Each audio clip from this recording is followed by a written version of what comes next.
Hoy Chen, linawin mo nga sa akin ang lahat ngayon. Ano tong kasunduan sa kasal na nakasulat dito? Lokohan ba to? Si Guxia Oya, isang mayamang tagapagmana ng Yu Group sa modernong panahon, ay biglang naisekay kagabi at napunta sa katawan ng isang tagakatay ng baboy sa sinaunang panahon. Dahil sa respeto sa dating may-ari ng katawan, lumawas siya ng kabisera dala ang pinakamagandang klase ng karne ng baboy para tuparin ang kasunduan sa kasal. Pero laking gulat niya nang maabutan ang kanyang mapapangasawa na ikinakasal na pala sa iba. Sino ba tong probinsyanang to, ang lansa ng amoy? Isa akong kagalang-galang na iskolar. At ang pinapakasalan ko ngayon ay ang anak ng mayamang si Wang.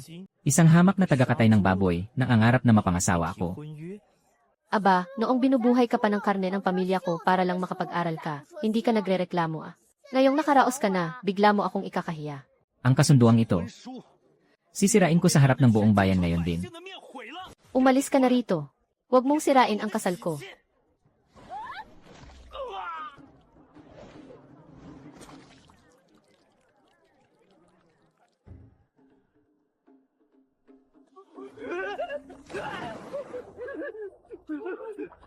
Ang kapal din ng mukha mo.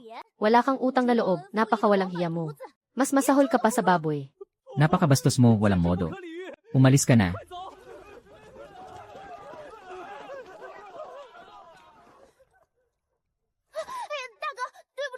Pasensya ka na ha, nadamay ka pa sa galit ko sa lalaking iyon. Magkano ba tong damit mo, babayaran ko na lang. Huwag na, pakasalan mo na lang ako. Ano ka mo? Kailangan mo ng asawa at kailangan ko naman ng mapapangasawa. Kapag pinakasalan mo ako, hindi mo na kailangang bayaran ang damit ko. Teka lang, kuya, okay ka lang ba? Nabagok ba ang ulo mo sa baboy? Hindi ko nga alam ang pangalan mo tapos pakasal agad. Ang lakas ng loob mo, ang kaharap mo ngayon, ay ang nag-iisang anak ng Minister of War. At ang kilalang hukom ng Dali Temple na si Lord Songzhuo. Anak ng Minister of War. Hukom ng Dali Temple. Ibig sabihin, isa siyang napaka-impluensya na tao sa buong kaharian. Kahit na mataas ang posisyon mo, hindi mo ako pwedeng pilitin sa gusto mo. Kagagaling ko lang sa hiwalayan, wala akong balak maghanap agad ng kapalit. Hindi ito pilitan, trabaho ito. Aarkilahin mo ako. Gusto kong pumasok ka sa mansyon ng pamilya Song at magpanggap bilang fiance ko. Ang kailangan mo lang gawin ay sirain ang lahat ng tradisyon at patakaran ng pamilya namin. Mas magulo, mas mabuti. Pero young master, hindi po yata tama yan. Siguradong magagalit ang inyong ama at ang matandang matriarka. Gagamitin mo lang pala ako para inisin ang mga magulang mo. Masyadong delikado ang trabahong iyan. Ano namang mapapala ko riyan? Bibigyan kita ng 3 malalaking tindahan sa pinakasikat na kalye sa kabisera. Kahit mahigpit ang mga patakaran sa mansyon. Kung may backup naman akong isang makapangyarihang hukom, ano namang dapat kong ikatakot? At saka, 3 tindahan din yon. Pangkapital ko rin sa negosyo to. CJ, deal. Pero para sigurado, kailangan natin ng nakasulat na kasunduan. O, heto ang kontrata natin. Nakasulat dito na si Lord Songzhuo ng Dali Temple. Ay opisyal na inarkila si Guxia Oya para magpanggap na fiance niya. Guguluhin ni Guxia Oya ang mansyon. At poprotektahan naman siya ni Songzhuo sa lahat ng oras. Kapag nagtagumpay, ibibigay sa kanya ang 3 tindahan. Kaya Lord Song, pirmahan mo na to. Para may pinanghahawakan tayong ebidensya.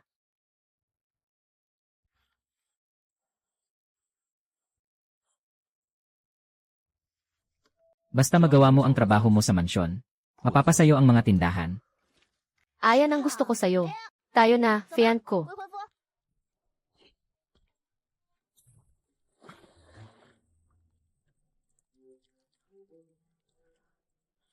Bakit mo dala yan? Siyempre, hindi naman pwedeng wala akong dala kapag humarap sa mga magulang mo. Sariwang karne ng baboy to. Masustansya at masarap.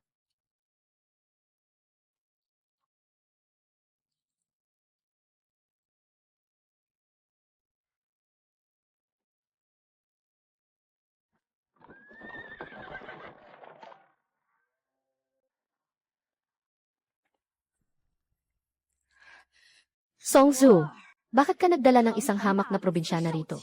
Bakit naman nagpasok pa ng isang probinsyana rito? Naparito po ako para ipakilala ang aking mapapangasawa, si Guxia Oya. Pinsan, baka naman napagod ka lang sa trabaho kaya ka nagkakaganyan. Kilala ang pamilya Song sa pagiging marangal at may mataas na antas. At may pinag-aralan. Ang babaeng yan ay hindi man lang karapat dapat na tumapak sa pamamahay na ito. Anong hindi karapat-dapat? Tingnan nyo nga tong dala kong sariwang karne. Napakasustansya nito. Kaysa naman sa inyo na puro walang lasang gulay ang kinakain araw-araw. Kaya siguro ang papapangit ng timpla ng mga mukha nyo. Napakabastos mo. Isang hamak na hampas lupa. Lakas ng loob na gumawa ng gulo sa mansyon ng minister. Lola, hindi ko nagustuhan ang sinabi mo. Puro pinakulo ang gulay na nga lang ang kinakain nyo. Tapos kung manamit pa kayo, parang laging mailamay. Buhay pa ba kayo niyan sa lagay na iyan? Parang naghihintay na lang kayo ng sarili ninyong burol. Ang lakas ng loob mong sagut-sagutin si Lola. Mga tauhan, paluin niyo ng pamalo ang bastos na babaeng yan at kalag ka rin palabas. Tingnan ko lang kung sinong mga has na hawakan siya. CJ, kung talagang ipagtatanggol mo siya, ipatapon mo siya sa West Courtyard para hindi ko na makita ang pagmumukha niya.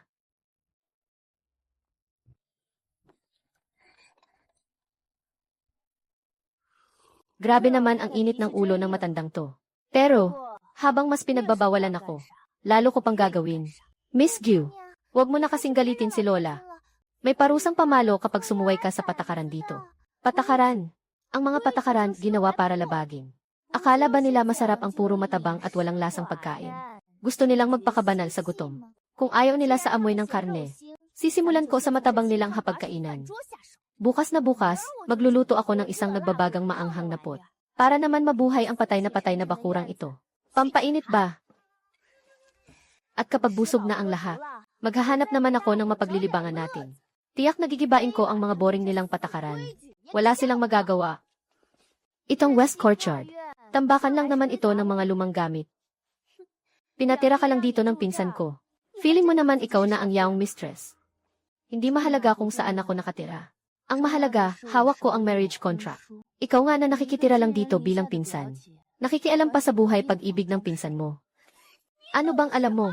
Ang anak ng minister. Ang karapat-dapat para sa pinsan ko. Nangako siya sa akin na kapag natuloy ang kasal nila, ipakikilala niya ako sa kuya niyang tagapagmana. Kaya ikaw na tagakatay lang ng baboy. Bumalik ka na lang sa probinsya niyo.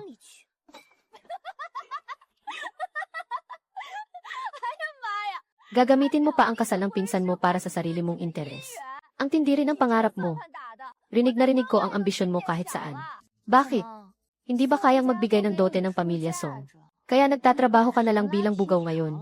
Ikaw, wala kang modong probinsyana. Ang lakas ng loob mong bastusin ako. Bakit? Totoo naman, di ba? Kapag bumalik ka pa rito para tumahol, huwag mo akong sisihin sa gagawin ko sa'yo.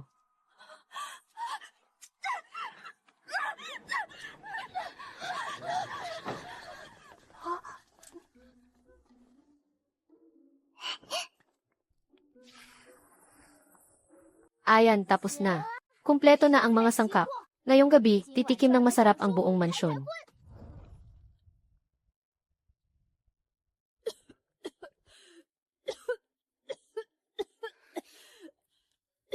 Ano ba itong umaalingasaw na usok? Ano bang niluluto mo? Lola, ang tawag dito ay spicy hot pot. Masyadong matabang ang mga kinakain nyo rito. Kailangan nyo naman ng kaunting anghang. Ang reputasyon ng pamilya Song ay masisira lang dahil sa pagluluto mo ng maruruming laman loob na yan. Itapon nyo yan. Sayang naman kung itatapon lang natin. Tita, amuyin mo nga ito. Hindi mo ba gustong tikman?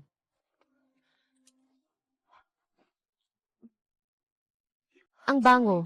Hindi ko akalaing may ganito palang kasarap na pagkain. Liu Yun. Ikaw, paano mo nakuha kumain ng ganyang bagay?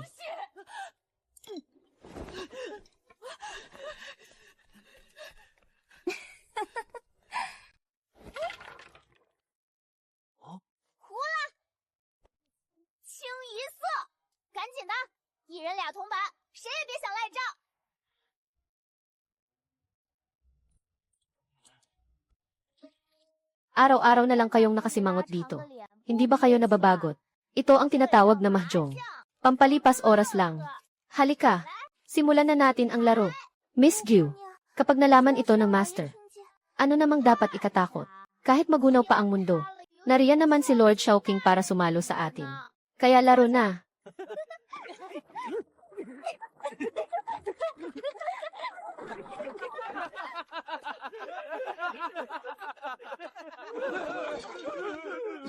Nagsusugal kayo sa loob ng pamamahay ko. Wala na kayong disiplina. Sinisira niyo ang magandang pangalan ng pamilya Song. Wala na kayong iginalang. Tito, wag naman po kayong masyadong iw. Kahit sa mga lumang kasulatan nga sinasabi, na kailangan din nating mag-relax paminsan-minsan. Ito ang tamang balanse ng buhay. Matapos magtrabaho ng mga katulong, karapatan naman nilang maglibang kahit sandali. Chill lang kayo. Bakit naman naging kasiraan agad to sa pamilya? Kailangan ba talagang gawing parang tuod na hindi man lang umingiti ang isang tao? Para lang masabing sumusunod sa patakaran. Ang lakas ng loob mo. Kung ano-ano ang pinagsasabi mo. Ang lakas ng loob mong baluktutin ang mga turo ng mga pantas. Mga tauhan. Sunugin ang mga gamit na yan. Dakpin ang probinsyanang yan. Dalhin siya sa Ancestral Hall. At doon hintayin ang parusa sa kanya. Tigil. Suwail na anak. Tingnan mo kung paano niya ginawang magulo ang bakuran mo. Sobrang gulo at walang kaayusan. At nagagawa mo pa siyang kampihan. Ayon sa batas ng Leyang, hindi krimen ang pagsusugal kung ang pusta ay mas mababa sa 100 barya. Ang ginamit na pusta ni Xiaoya ay ilang pirasong barya lang. Kaya wala siyang nilabag na batas. At pagdating naman sa patakaran ng pamilya, bago siya lumipat dito, may kasunduan na kami. Siya ang masusunod sa mga patakaran sa bakurang ito. Ang pagtupad sa pangako. Ang mismong itinuro niyo sa akin noong bata pa ako. Kung ang pamilya Song mismo ay hindi kayang tuparin ang binitawan kong salita. At babaliwalain lang ito sa harap ng marami. Kapag nalaman ito ng iba, hindi ba't mas masisira ang reputasyon ng ating pamilya? Napakatigas ng ulo mo. Sa tingin ko, darating ang araw na mapapahamak ka rin dahil sa kanya.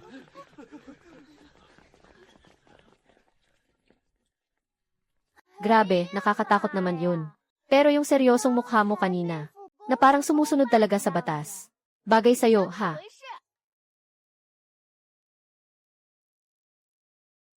Sa susunod na maglaro kayo, huwag kayong masyadong maingay.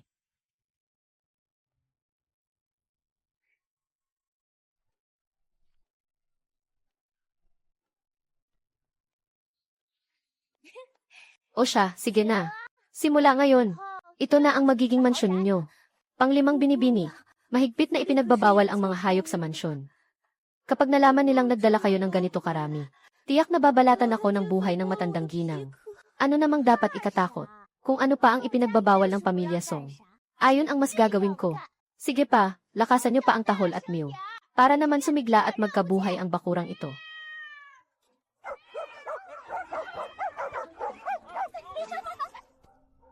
Lola, pakinggan niyo po ang ingay na iyan. Ang bakuran po ng pinsan ko ay nagmumukha ng palengke ngayon. Puno ng mga aso't pusa. Nakakasakit ng ulo ang ingay. Walang modo ang probinsyanang iyan. Pero hinahayaan lang siya ng pinsan ko na magwala. Kapag nalaman ito ng iba, saan na natin ilalagay ang mukha ng pamilya natin? Pusa. Ang lakas ng loob niyang mag-alaga ng pusa sa mansyon ng mga Song. Sinabi mo pa po, hulog na po ang loob ng pinsan ko sa kanya. Kaya pati ang mga ligaw na hayop na iyan pinagtatanggol niya. Pumunta kayo sa kanlurang bakuran.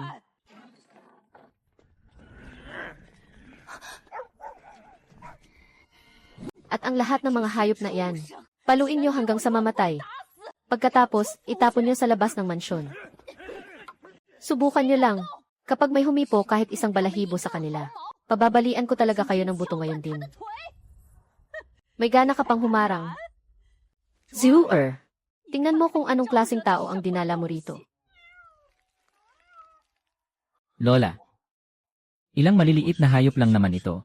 Nakatira sila sa kanlurang bakuran, kaya wala naman silang naabala. Walang naabala. Nakatimutan mo na ba ang nangyari noong nag-alaga ka ng pusa noong bata ka pa?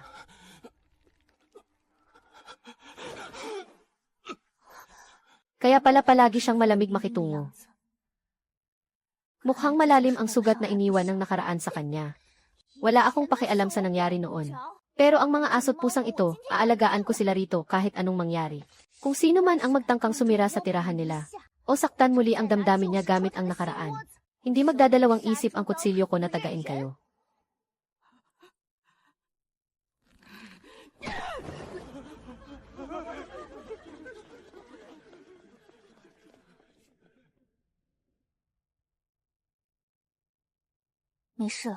Ayos lang yan. Nandito na ako ngayon, kaya wala nang makakagamit ng mga patakaran para apihin ka. Tita, ito na po ang hiningi ninyong special chili oil. Masarap po itong ihalo sa kanin. Siguradong gaganahan kayo kumain. Maraming salamat, Xiao Ya. 20 taon akong puro pinakulo ang gulay lang ang kinakain dito sa mansyon. Pero noong isang araw, nang matikman ko iyang niluto mong tuwalya ng baka, doon ko lang naramdaman na nabubuhay pala ako. Isang beses lang tayo mabubuhay sa mundo. Kaya dapat lang nakainin natin ang gusto natin. Hindi mo kailangang pahirapan ang sarili mo. Kaya sa susunod na may gusto kayong kainin, magpasabi lang kayo sa akin. At ipagluluto ko kayo ng espesyal. Napakabait mong bata. Mula ngayon dito sa mansyon. Ako na ang magtatanggol sa'yo.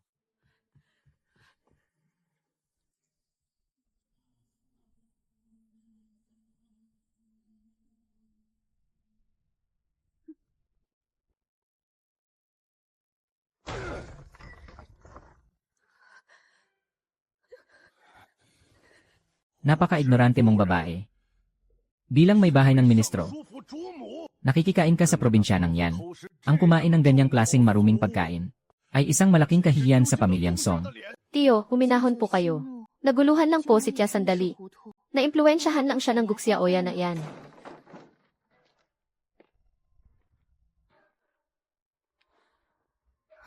Anong naimpluwensyahan ang sinasabi mo? Tiyo, pinagbibintangan niyo po si Tia ng walang basehan. At nagagawa mo pang mga tuwiran. Hindi po ito katwiran lang. Ginagawa ko po ito para sa kalusugan. Ni Tia, sinasabi sa mga sinaunang aklat ng medisina na dapat balanse ang 5 lasa ng pagkain at hindi dapat ito pinapabayaan. Araw-araw na kumakain si Tia ng walang lasang pinakulo ang gulay, kaya naipon ang lamig sa katawan niya na naging sanhi ng panghihina ng kanyang dugo at enerhiya. Kaya naman ang sili na ginamit ko ay hinaluan ko ng mga halamang gamot tulad ng Angelica at ginseng. Isa itong mabisang herbal soap na nagpapainit at nagpapalakas ng sirkulasyon ng dugo. Herbal soap. Opo. Tingnan niyo nga po si Tia. Hindi ba't nitong mga nakaraang araw, mas naging masigla at namumula ang kanyang mga pisngi. Tinatawag itong lunas sa pamamagitan ng pagkain. Kung hindi po kayo naniniwala, ipatawag niyo ngayon din ang doktor ng palasyo para suriin ito. Kapag may kulang na kahit isang sangkap, lulunukin ko ng buo ang palayok na ito.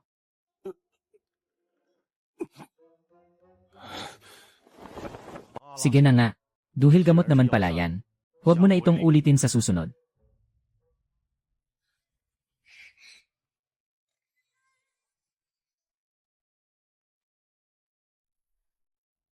Dito natin ilalagay ang duyan. Tapos doon naman ang kahoy na slide. Sundan niyo lang ang blueprint na ito. Binibining Gyu. Maganda nga po ang plano niyo. Pero wala tayong mga kahoy. Sabi ng mayordomo, gagamitin daw sa pag-aayos ng pangunahing bakuran. Kaya nilock niya lahat ng kahoy sa bodega. Kahit isang pirasong patpat, wala silang itinira para sa West Courtyard. Talagang ginigipit nila ako, Ang kakapal ng mukha ng mga taong to. Halatang sinasadya nilang pahirapan ako. Pumunta ka sa tindahan ng kahoy sa Chengdu. Bilhin mo ang pinakamagandang klase ng Huang Hollywood. At ipadala mo agad sa West Courtyard. Pero huwag mong sasabihin galing sa akin yan. Pero young master, Pera nyo po iyan na matagal ninyong inipon. Para pambili ng mga lumang aklat.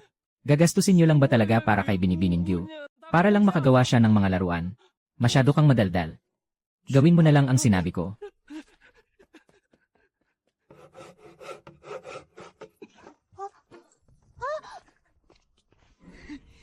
Guxiaoya, ginagawa mo bang gawaan ng kahoy ang mansyon ng ministro? Gumagawa ka ng mga walang kwentang bagay. Sinisira mo ang reputasyon ng pamilya. Itigil mo iyan ngayon din. Sinabi na ng matriarch noon pa na ako ang may hawak ng pamamahala sa West Courtyard. Kaya kung gusto kong gumawa ng duyan sa sarili kong bakuran, ano namang pakialam mo? Nilalason mo ang utak ng pinsan ko para pabayaan niya ang kanyang pag-aaral. Parito kayo. Sirain niyo ang mga basurang kahoy na ito.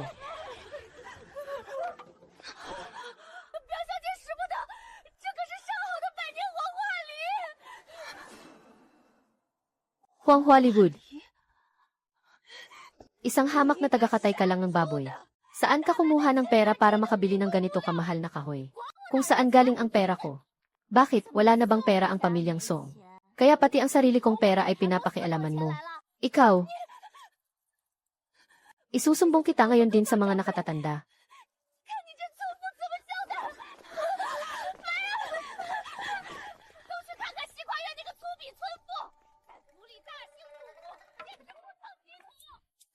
Mahusay ang pagkagawa nyo.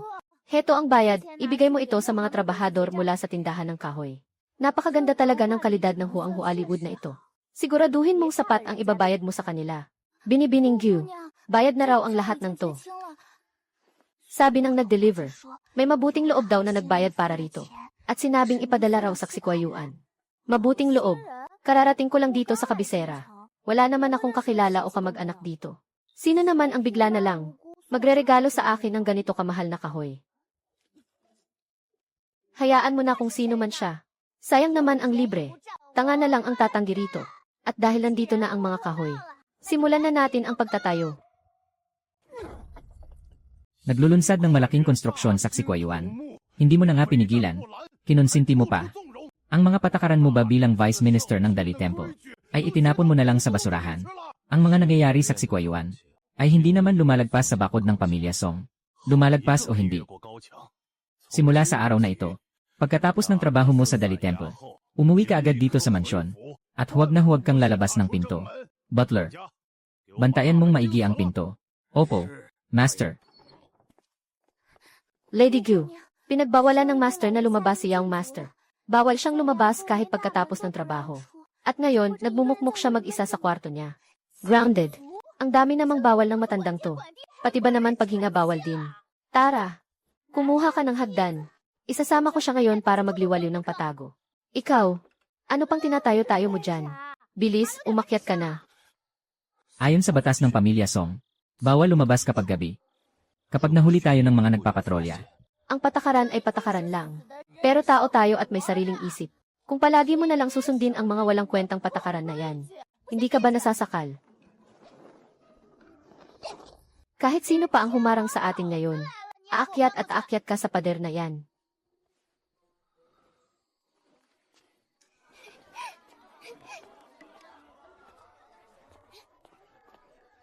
Hawakan mo to.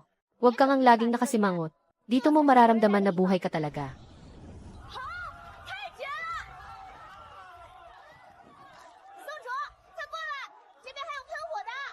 Ang ingay at sigla ng lugar na to, hindi naman pala ganoon kasama.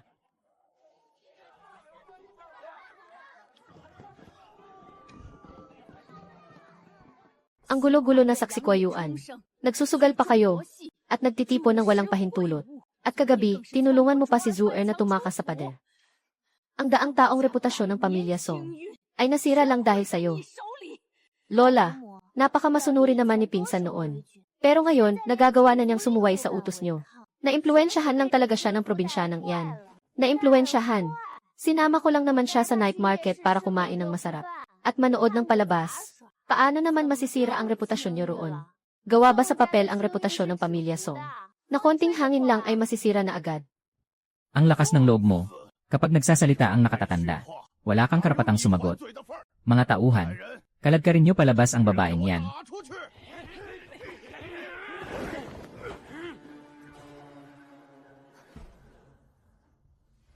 Tingnan ko lang kung sinong maglalakas loob na hawakan siya. Lapastangan. Dahil lang sa isang estranghero. Babaliwalain mo na ang batas ng pamilya natin. Siya ang asawa ko sa Weigomen. Hindi siya estranghero. Lahat ng ginawa niya ay may pahintulot ko. Kung gusto niyo siyang parusahan, ako na lang ang parusahan niyo. Ikaw, talagang papatayin mo ako sa galit. Lola, ako naman talaga ang nag-aya sa kanya. Kung patuloy niyo siyang gigipitin, hindi na tuloy ang kasal na to. Aalis kami rito. Sino ba namang may gustong makisama sa mga matitigas ang ulo na tulad niyo?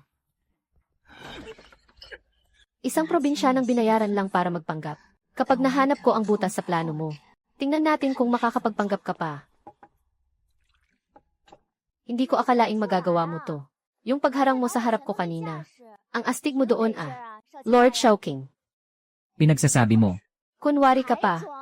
Sino nga ulit yung nagsabi kanina? Naasawa mo ako sa pamilya Wei. Ang galing mo pang magsalita. Nauto mo talaga yung mga matatanda. May kasunduan tayo. Kaya natural lang na protektahan kita. Denny pa nga siya. Pero, yung seryoso mong mukha habang nagsisinungaling, mas bagay sa'yo kaysa sa dati. Maganda ang pwesto rito. Pati na rin ang mismong tindahan. Siguradong papatok kapag nagtayo rito ng kainan. Song Zhu, hindi mo nga ako niloko. sa 3 tindahang nakasaad sa kontrata. Ito ang una. Ang dalawa naman ay nasa East Market. At pwede mo nang makuha kahit kailan. Young Master, Miss Gyu, ito po ang mga dokumento para sa paglilipat ng tindahan. Dahil ang tindahang ito ay kabayaran ni Young Master sa inyo. Ako na po ang magpapalinis ng lugar na ito. Ayos, ang bilis ah. Walang paligoy-ligoy. Pagkaraan ng 3 araw, magpapasimula na ako ng renovation. Naisip mo na ba kung anong klaseng negosyo ang itatayo mo? Hotpot. Siguradong mababaliw ang mga tao sa kabisera sa sarap. Kausin miss, narinig ko po ng malinaw kanina. Sabi ng manager, ang tindahan daw ay kabayaran lang ni Young Master kay Miss Gyu. Kabayaran. Sino namang matinong magkasintahan ang magbibigay ng tindahan bilang kabayaran? Mukhang pera lang talaga ang probinsyanang yan. Kaya ba ngayon, ay isusumbong na natin siya kay Lau Taijun? Wala tayong ebidensya. Iisipin lang ni Lau Taijun na nagsiselos ako. Kailangan nating makuha ang mismong kontrata nila. Halika na, bumalik na tayo sa mansyon.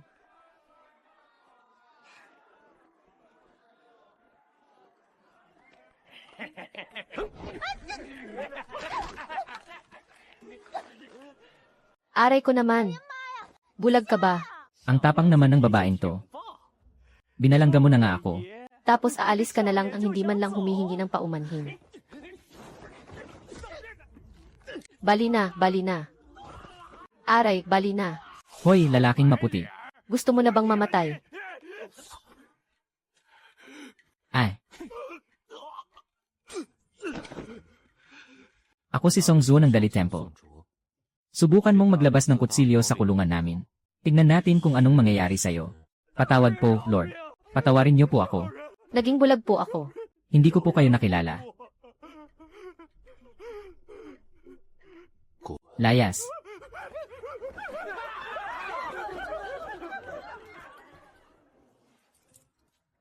Song Zhu, ang lakas pala ng impluensya ng badge mo ah. Natakot ka ba? Hindi naman. Naisip ko lang na maaasahan ka pala talaga.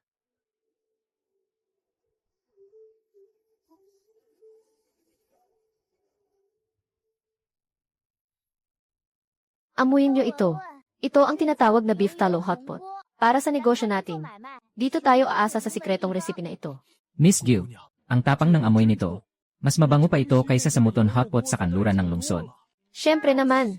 Kaso, may kulang pa tayong ilang importanteng pampalasa. Ubus na ang stock sa buong lungsod. Saan pa tayo makakahanap nito? Paano na ang pagbubukas natin? Iyan nga ang inaalala ko. Paano tayo magsisimula kung walang sangkap? Miss Gyu, heto na ang mga peppercorns at star anise. Pati na rin ang bagong dating na tripe. Pakicheck na lang po ang bilang. Pero hindi naman ako nag-order ng mga ito ah. Ipinadala po ito ni Young Master. Nang mabalitaan niyang kulang kayo sa pampalasa, magdamag niyang ipinakuha ito mula sa ibang probinsya. Sabi rin ni Young Master, ito na raw ang magiging share niya sa puhunan. Itong si Aaron Faced Yama, na madalas ay tahimik lang. Mabilis din palang kumilos kapag may kailangang gawin. CJ, pakiabot na lang ang pasasalamat ko sa kanya. Auntie, tikman niyo po itong bagong putahe na ginawa ko. Malapit nang magbukas ang tindahan ko. Kaya kailangan ko ng opinyon niyo. Napakalambot nito. At ang anghang talagang nakakagana. Si Aoya, mas magaling ka pang ang magluto kaysa sa mga royal chef. Kapag nalaman ni Uncle, na hating gabi ka pumupunta rito para kumain ng maanghang. Tiyak na magagalit na naman iyon. Hayaan mo siyang magalit. Sa buong buhay ko sa pamilya Song, puro walang lasang nilagang gulay lang ang kinakain ko. Bunganga ko naman to. Bakit ko susundin ang mga patakaran niya? Mula ngayon dito sa mansyon, gawin mo lang kung anong gusto mo. Ako ang bahala sa'yo. Masyado nang nawawala ng galang ang babaeng taga-bukid na yan. Pati si Madam, nakikigulo na rin sa kanya. Simula bukas, pumunta ka sa West Courtyard para turuan siya ng tamang asal. Masusunod po, titiyakin kong mawawala ang pagkapalingkera niya. Huwag mong ipakita ang mga ngipin mo kapag umingiti ka. At huwag mong ipakita ang mga paa mo kapag naglalakad. Ang gaslo mong kumilos. Wala ka talagang modo. Nani, noong nagkakatay pa ako ng baboy sa probinsya, kahit may pasan akong kalahating baboy, mabilis pa rin akong tumakbo. Para sa'yo, ang etikwete ay para maging kagalang-galang. Pero kapag may masamang loob na sumalakay, At hindi matatag ang tayo mo. Hindi ka man lang makakatakbo. Aanhin mo pa ang poise niyan.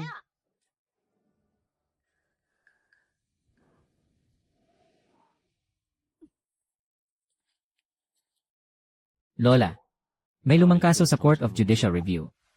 At dahil pamilyar si Xiaoya sa kalakaran sa labas, kailangan ko siyang isama sa labas ng lungsod para mag-imbestiga. Mag-imbestiga. Sino namang magsasama ng mapapangasawa sa ganyang trabaho? Nagmamadali ang emperador. Kaya kailangan naming kumilos agad. Mas mahalaga ang trabaho. Tama, mas mahalaga ang trabaho. Matandang madam, tutulungan ko muna si Lord Vice Minister sa trabaho niya.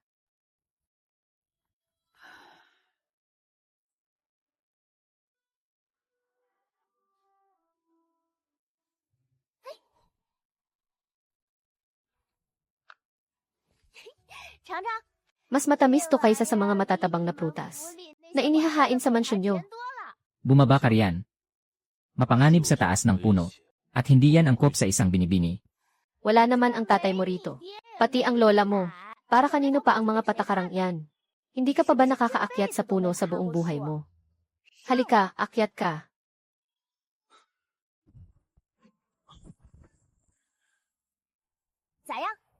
Kapag mataas ang pwesto mo, mas malayo ang matatanaw mo. Hindi ba't nakakagaan ng loob?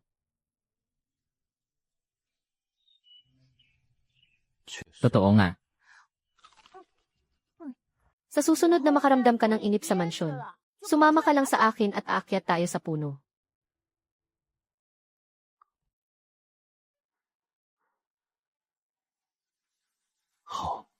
Akala niyo ba talaga ang tagakatay ng baboy na yan ay nandito para maging young mistress? Nalaman ko na ang totoo. Binayaran lang siya ng pinsan ko para magpanggap. Ang tatlong sikat na tindahan sa silangan ng lungsod. Ang kabayaran sa kanya. Nagpanggap na fiance para sa pera. Panloloko sa kasal yan. Sinabi mo pa, nabulag na ang pinsan ko sa kanya. Kaya binaliwala na pati ang mga patakaran ng pamilya. Kapag kumalat ito, paano pahaharap ang pamilya Song? Dito sa kabisera. Kalokohan. Nagbayad ang pamilya Song ng taga-bukid. Para lang sirain ang reputasyon natin. Tawagin mo si Song Zhu ngayon din. Ang Tonggi Ripping Hell ng Court of Judicial Review ay para sa mga taong nagpapakalat ng chismis. Simula sa araw na ito, ang sinumang magsalita laban sa West Courtyard ay agad na igagapos at dadalhin doon para magsilbing babala sa lahat. Huminahon po kayo, young master. Ako na po. Ang bahalang magpatahimik sa mga katulong.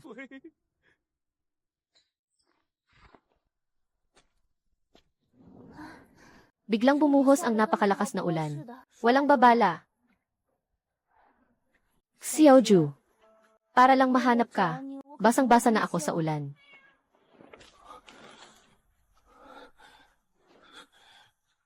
Ang lakas-lakas ng ulan. Imbis na sumilong ka sa loob, kung saan-saan ka pa gumagala.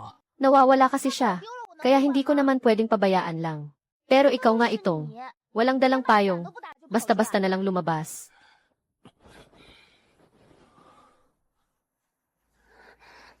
Song Zhu, hinahanap mo ba ako kung saan-saan?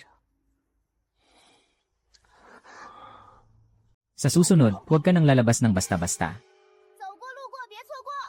Gus Hotpot, bukas na po ngayon. May 20% discount sa lahat. At may libreng matatanggap pagpasok nyo. Tikman ang aming special iced sour plum soup.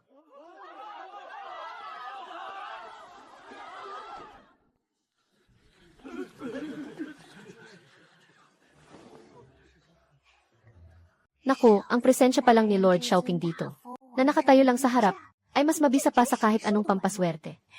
Siguradong malaki ang kikitain natin ngayon. Kung wala namang importanteng kaso sa Dali Temple, araw-araw akong pupunta rito para bantayan ang negosyo mo.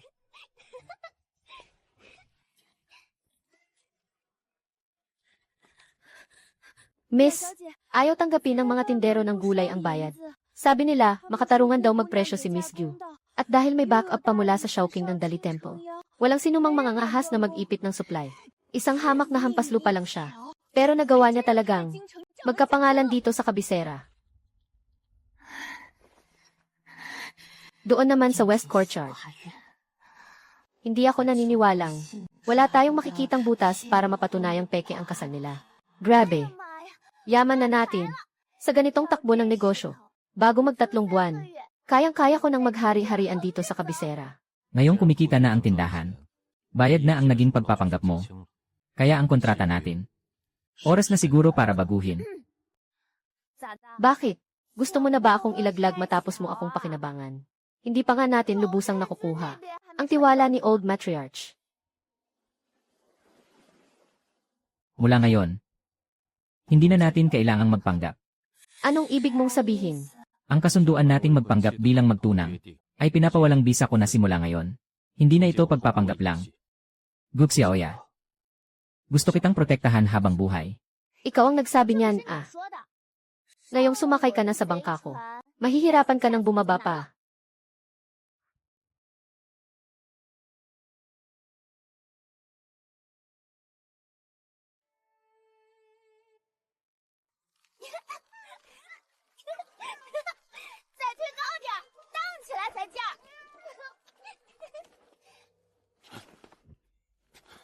Walang kahihiyan. Nagsisigawan kayo riyan. Sinisira niyo ang reputasyon ng pamilyang Song. Pakinggan mo nga ang ingay na galing sa West Courtyard. Naglagay pa sila ng mga duyan at slide. Napakawalang modo. Ipasira mo agad yan ngayon din. Ako ang nagbayad para sa mga kahoy na yan. At ako rin ang pumayag na ilagay ang mga duyan. Ang lakas ng loob mo. Teritoryo ito ng pamilyang Song. Hindi siya pwedeng maghari-harian dito. Kung nasasaktan po ang mga mata nyo sa nakikita nyo, ama, huwag na lang kayong pumunta sa West Courtyard. Walang sinumang pwedeng gumalaw niyan.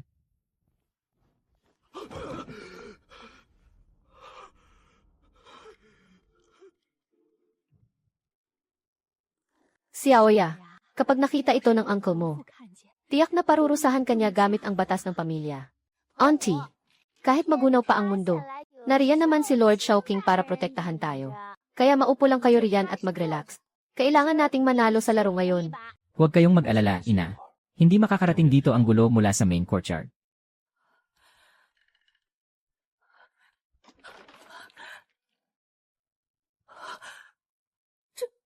Panalo na ba? Panalo. King Ise, panalo. Bayad na, bayad na.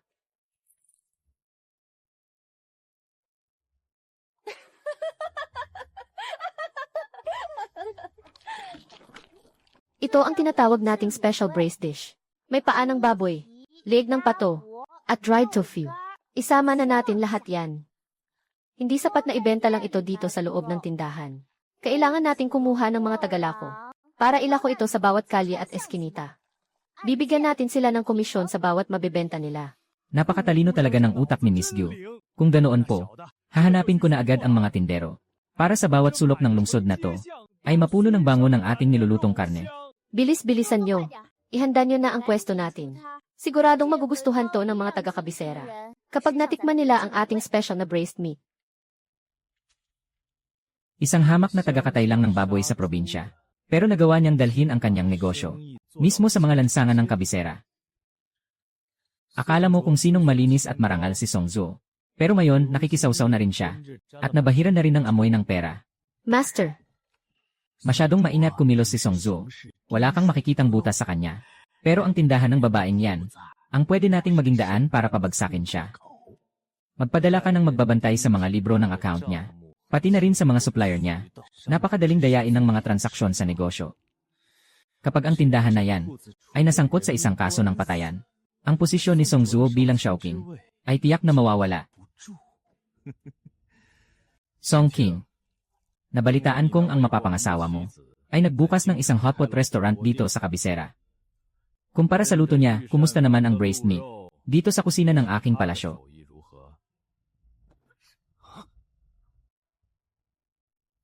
mahal na hari, maganda nga ang pagkakahanda ng karne na to. Pero masyadong matigas at tuyo. Sa amin po kasi, mas gusto namin ang malinamnam at maisipa ang lasa. Ang braised meat na galing sa bundok, dapat ay niluluto sa malapot at mayaman na sabaw. Kung ilulubog yan sa maanghang kong beef taloso, at hahayaang kumulo ng 3 beses, siguradong 10 beses na mas masarap yan.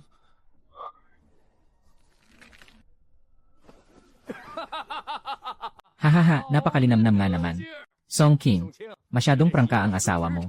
Kumpara sa mga matatandang opisyal dito sa palasyo, na puro pasikot-sikot ang sinasabi, mas nakakaaliw siya. Isang araw, pupunta ako para tikman ang sinasabi mong maanghang na beef talo hotpot. Ako po, ay nagpapasalamat sa inyong kabutihan para sa aking asawa.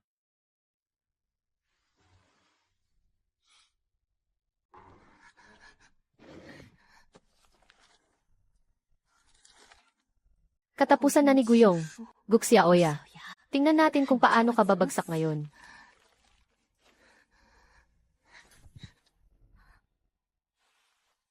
Iabot mo ang sulat na to ng personal. Sa anak na babae ng Ministry of Revenue. Sabihin mo sa kanya na malapit nang maalis ang hadlang sa daan niya. Maghanda na siya ng kanyang dote at maghintay na makapasok sa pamilya Song. Ang kinabukasan ng kuya ko ay nakasalalay sa katapatan niya. Huwag kayong mag-alala, miss. Aalis na po ako agad para gawin yan.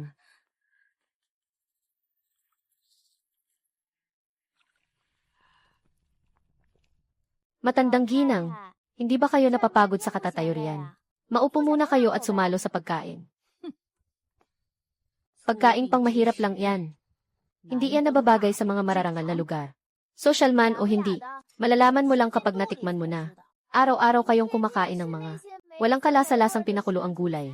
Hindi ba kayo nababato sa lasa niyan?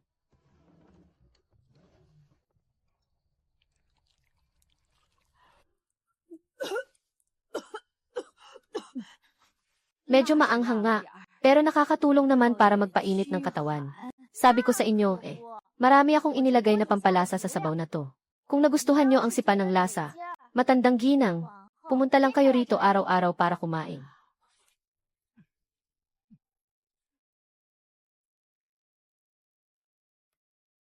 Napaka-epektibo ng face cream na to para sa balat.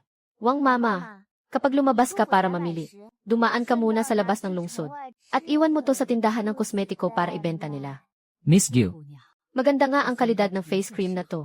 Pero baka masyadong madaya ang may-ari ng tindahan. At hindi tayo bigyan ng patas na hati sa kita. Sabihin mo sa kanya, sa unang batch, sa kanya na mapupunta ang lahat ng kita.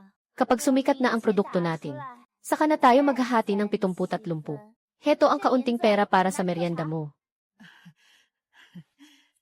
Naintindihan ko po, asikasuhin ko na po ito agad. isang hamak na tagakatay lang ng baboy sa probinsya. Saan naman kaya niya nakuha ang puhunan para magbukas ng tindahan? Naimbestigahan mo na ba? Master, may balita na po ako. Pinaimbestigahan ko na po ang tungkol kay Miss Gyu. 18 taon na ang nakalilipas. Nang ampunin at palakihin siya ng isang pamilya ng magsasaka. Inampun lang. At eksaktong 18 taon na ang nakalilipas. Nawalan din ang bagong silang na anak. Ang pamilya ng punong ministro. Sakto po ang panahon.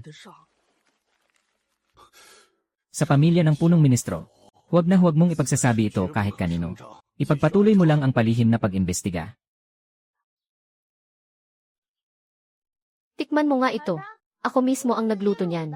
Sigurado akong kapag natikman mo iyan, hahanap-hanapin mo na.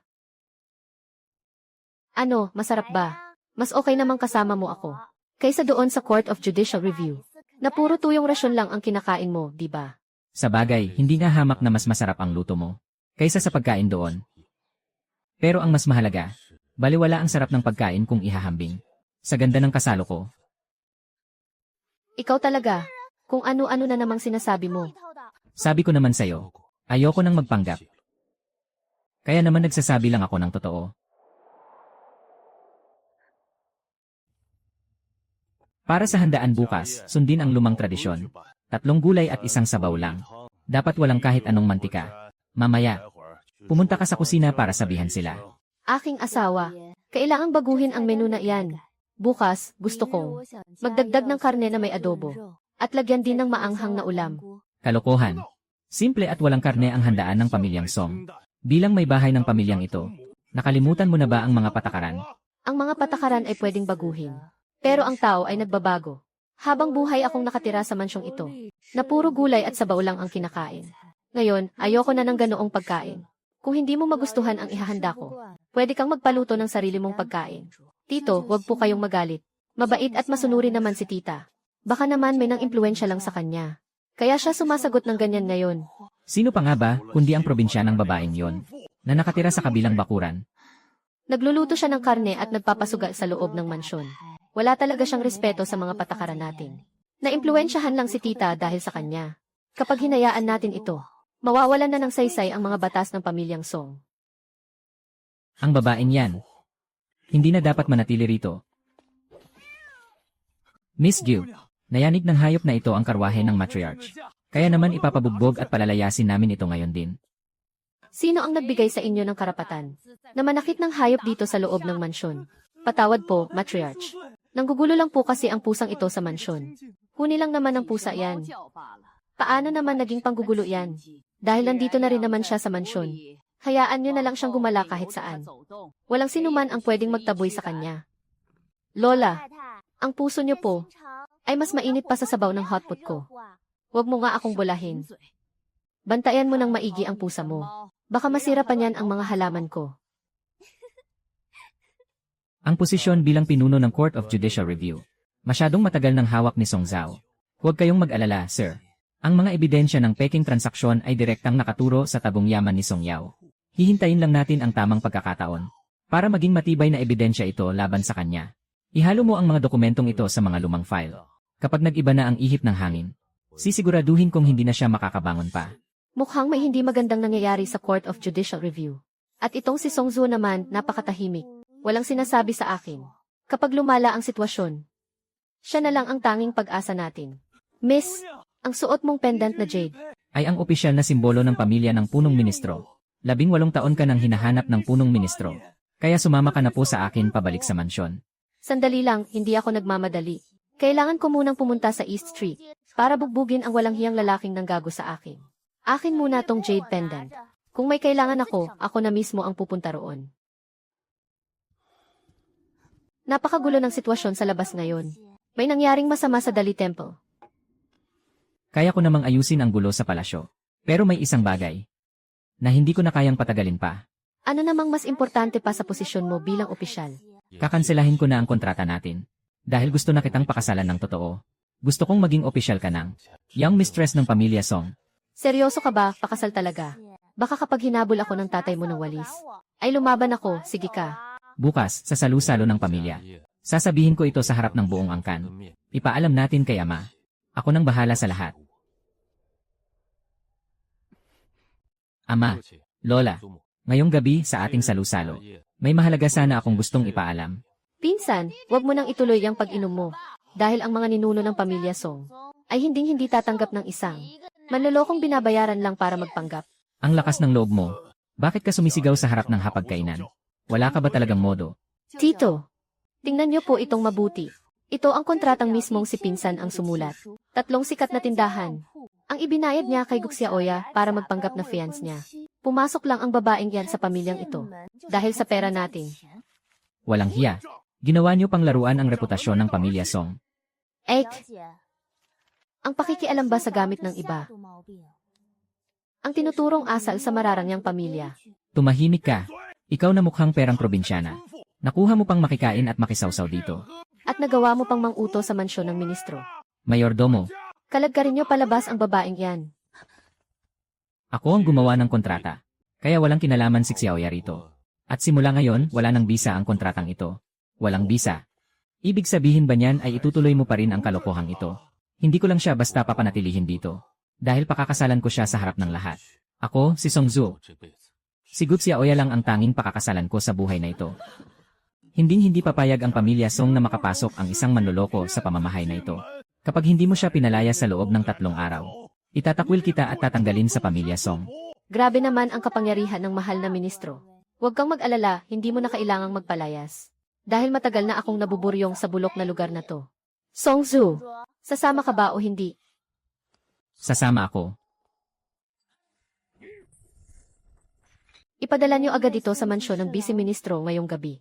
Sabihin niyo sa anak niya na ang babaeng tagakatay ng baboy ay pinalayas na natin. Sabihan mo rin siyang madalas na bumisita rito sa mansyon natin. Huwag kayong mag-alala, miss. Siguradong ang posisyon ng young mistress ay mapupunta na sa anak ng Vice Ministro.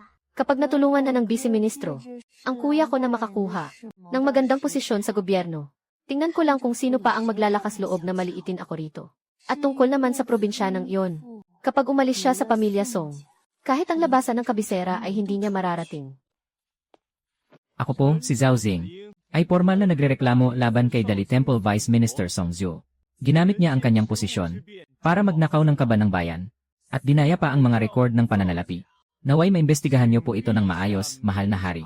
Song Zhu, Ayon sa ulat na ito, nagnakaw ka raw ng pondo ng pamahalaan para makabili ng 3 malalaking tindahan. Ano ang masasabi mo rito? Malinis po ang aking konsensya, mahal na hari. Ang mga record na yan, halatang may nag-set up lang nito at gumawa ng peking ebidensya. Master Song, kagabi ka lang pinalaya sa pamilya nyo. Kung hindi para mapagbigyan, ang kasakiman ng probinsya ng babaeng yon. Bakit mo naman gagawin to? Hindi hahayaan ng korte na madungisan ang pangalan nito. Mga kawal, kuhanin ang opisyal na selyo niya at ikulong siya habang naghihintay ng paglilitis. Master Song, oras na para maranasan mo naman. Ang hirap sa loob ng kulungan. Kahit gaano pa kapino ang pagkakagawa ng peking ebidensya, may makikita at makikita pa ring butas dyan. Zhao Ziang, magdasal ka ng maigi na ang kasong ito ay hindi na muling mapunta sa mga kamay ko. Huling-huli na nga nagmamatigas pa rin. Ilayo na iyan. Miss Song, May malaking problema. isinumbong ng trader na si Zhao ang ating young master. Pinaratangan siyang nagnakaw sa kaban ng bayan. At ngayon ay ipinakulong na siya ng emperador. Nagnakaw. Pero sa kanya naman talaga ang tindahang iyon Ang hayop na Zhao Jiang na iyan. Sinasamantala talaga ang pagkakataon. Nagbigay ng mahigpit na utos ang master. Walang sino man sa pamilya Song ang pwedeng bumisita sa kulungan. Wala na talagang pag-asa si young master ngayon.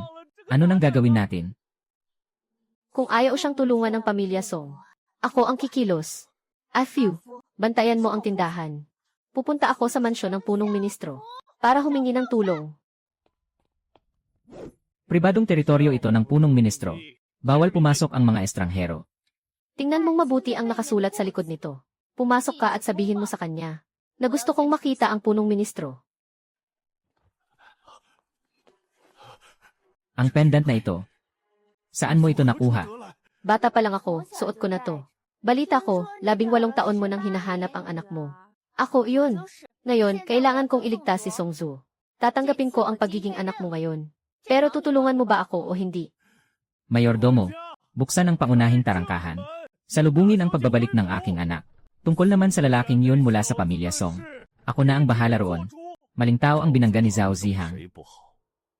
Talagang ang lalaking gusto pa ng anak ko ang ginalaw niya. Pumunta kayo sa korte at imbestigahan ang lahat ng record ng pananalapi ni Song Zhu. Huwag kayong magtitira ng kahit anong detalye. Mahal na punong ministro, si Zhao Zian ang pansamantalang namumuno sa korte ngayon. Siguradong ginawa niyang perpekto at walang butas ang mga peking ebidensya. Kahit gaano pa kalinis ang peking dokumento, tao pa rin ang gumawa niyan. Imbestigahan niyo ang mga tauhang humawak sa mga papeles. At pilitin niyo silang magsalita. Masusunod po. Ang 3 tindahan sa silangan ng lungsod, pati na ang kita sa hotpot at mga pagkain. Kayang-kaya nating makalikom ng 5,000 pilak. Young mistress, nagpadala na po ng mga tauhan ang inyong ama para mag-imbestiga. Bakit kailangan niyo pa pong mag-ipon ng pera? Ang ama ko na ang bahala sa politika. Pero ang mga gwardiya sa kulungan, pera lang ang pinapakinggan ng mga yan. Bawat araw na nananatili roon si Song Zhu ay pahirap sa kanya. Kaya kailangan kong ihanda ang perang panuhol para hindi siya mapahamak sa loob.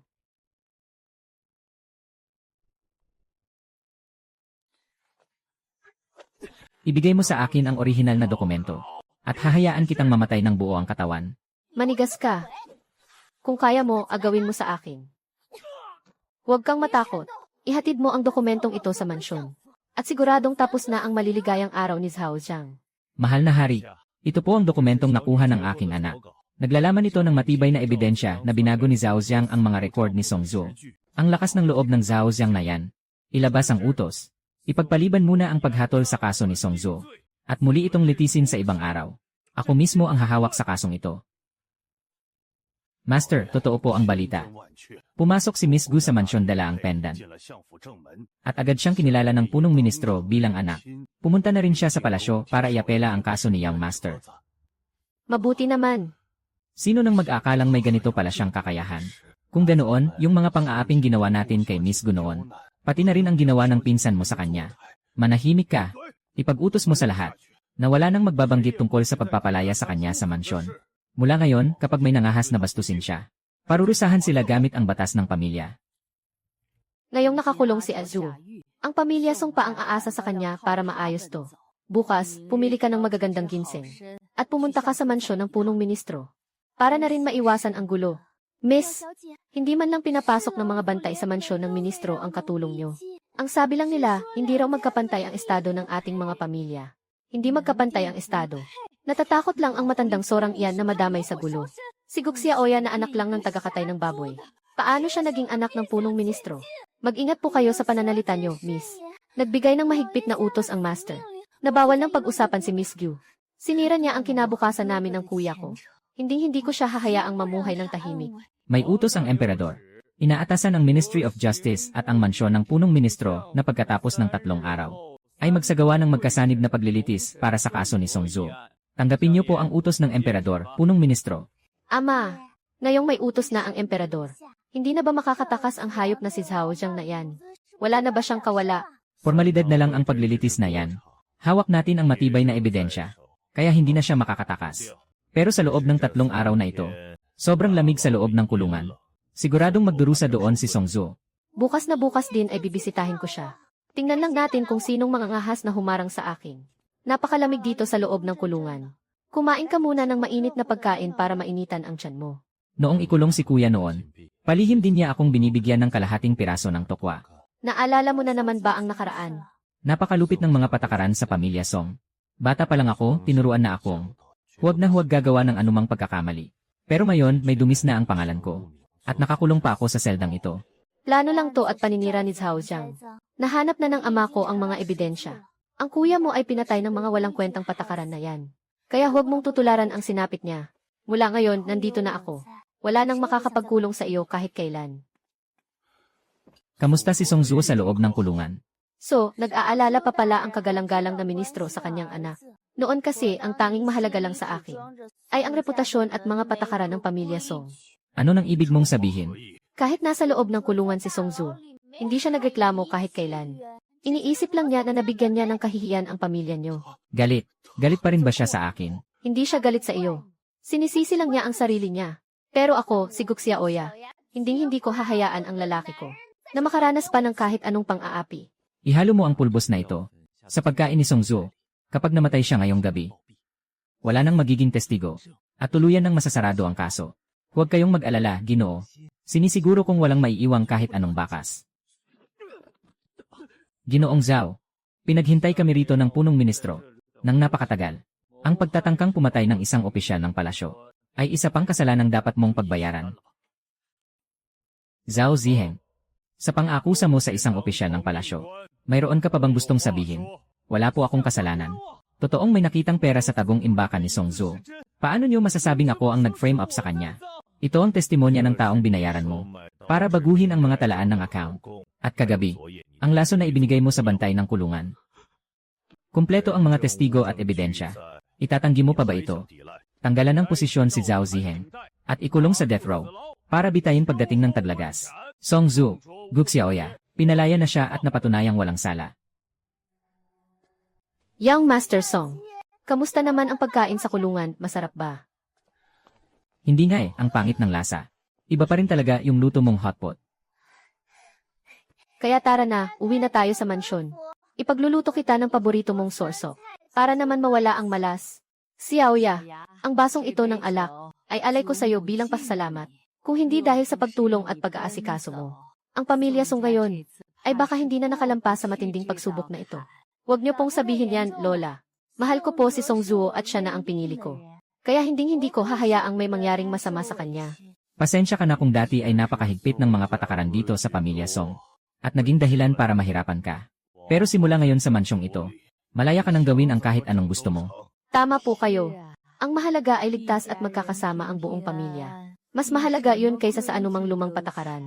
Dahil sinabi niyo yan, ihahanda ko na araw-araw ang paborito kong ulam. Siguradong lagi na itong ihahain sa hapagkainan natin. Guxia Oya, tandaan mo, hindi ko palalampasin ang ginawa mo.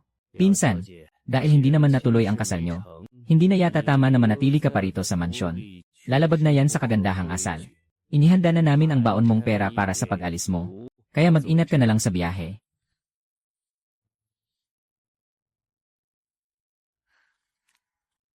Miss, kakaiba ang amoy nitong dilaw na inumin Masarap ba talaga to?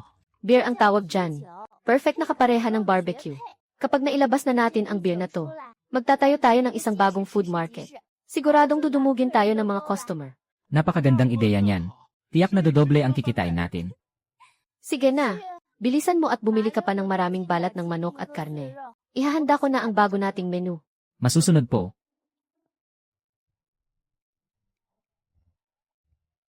Boss, pabili nga po ng isang candy sculpture. Sige po, heto na. Heto po, miss. Lola, buong buhay nyo ay nakakulong lang kayo sa loob ng mansyon. Kaya ngayon, mag-enjoy lang po kayo at maglibang. Tikman nyo po ito. Napakatamis niyan. Napakatamis nga. Xiaoya, napakaswerte ni Zuer na nakilala ka niya. Ang kasal ninyong dalawa, ako na mismo ang mag-aaproba. Ayan, dahil sinabi nyo yan. Sulit na sulit ang binili kong candy. Hindi na sayang ang libre ko sa inyo. Madam, patakaran pa po ito ng dating amo natin. Susunugin talaga natin ang aklat ng mga patakaran. Simula ngayon sa mansyong ito, hindi na natin kailangang kumain ng mga matatabang na pagkain. Dagdagan niyo ng maraming karne at sili ang mga luto. Masusunod po, gagawin ko na agad. Sa wakas, sumigla na rin ang mansyon natin. Ramdam na ang init at saya ng isang tunay na tahanan. At huwag mong kakalimutan ang paboritong source of stew ni Xiaoya. Dapat ay lagi iyang nakahanda araw-araw. Malapit na siyang maging bagong may bahay ng pamilya Song. Kaya hindi natin siya dapat pabayaan. Prime Minister, tapat ang pagmamahala ng anak ko at ng inyong dalaga. Kaya naparito ako ngayon. Para formal na hingin ang kamay ng inyong anak. Hihingi rin ako ng paumanhin sa mga naging pagkukulang ng pamilya Song noon. Pero sinisiguro ko sa inyo na kapag kinasal na sila, hindi siya makakaranas ng anumang hirap. Nakikita ko naman ang katapatan mo, Minister Song. Gusto ko rin naman si Song Zuo para sa anak ko. Kaya lang, 18 taon ko siyang hinanap. Bago ko muling nayakap ang kaisa-isa kong mahal na anak. Ang buong ari-arian at pamana ng pamilya Gu ay sa kanya ko lahat ipapamana. Kaya hindi ko hahayaang umalis siya sa pamamahay ko. Ano pong ibig niyong sabihin, Prime Minister? Matalino kang tao, Minister Song. Ang pinto ng pamilya Gu ay para lang sa mga papasok, hindi sa mga alis. Heto ang kasunduan. Iuwi mo muna ito at pag-isipang mabuti. May malaking baha sa Jiangnan. At ang pondo para sa kalamidad, kinurakot ng mga opisyal. Kung ang Dali Temple ang hahawak sa kasong ito, ano ang gagawin mo? Hindi ko na i-check ang mga libro. Pupugutan ko agad ng ulo ang opisyal na nagdala ng pondo. Madaling palsipikahin ang mga dokumento. Pero ang pugot na ulo, hindi mapapalsipika. Kapag gumulong na ang ulo nila, tiyak na iluluwa ng mga kasabwat ang lahat ng ninakaw nilang pera. Masyadong malupit ang paraan mo. Pero hindi naman kapos sa matatalinong tao ang Prime Minister's estate. Ang kailangan namin ay ang taong kayang protektahan si Xiaoya. Kinausap ko na ang tatay mo kahapon. Kapag pumasok ka sa pamilya namin, wala nang labasan. Dahil pinili ko na si Xiaoya, wala akong pakialam sa sasabihin ng ibang tao. Ang pinto ng Prime Minister's estate ay hindi ko urungan. Kapag nakuha natin ang lupang ito, magtatayo tayo ng mga stall para sa food market. At isasabay natin ang gawa kong fruit wine. Siguradong dudumugin tayo ng mga tao araw-araw. Ipapalakad ko na ang titulo ng lupa bukas. Maghanda ka na lang ng alak. Balita ko, ang Vice Minister ng Dali Temple na si Lord Song ay napakahigpit at walang kinikilingan. Galit na galit siya sa mga korap na opisyal. At mabilis siyang magparusa.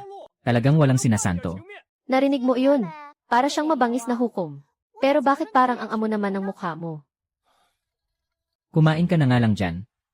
Huwag mong pakinggan ang mga chismis na yan. Sige na nga. Noong panahon ng kuya mo, nagkulang ang pamilya Song sa kanya. Dahil desidido ka na talaga. Susuportahan ka ni Lola. Ang tatay mo naman, ako na ang bahalang kumausap sa kanya. Magiging live-in son-in-law ka. Ang nag-iisang tagapagmana ko na anak ng Minister of War. Makikipisan lang sa pamilya ng iba. Saan mo gustong isuksok ang mukha ko sa kahihiyan?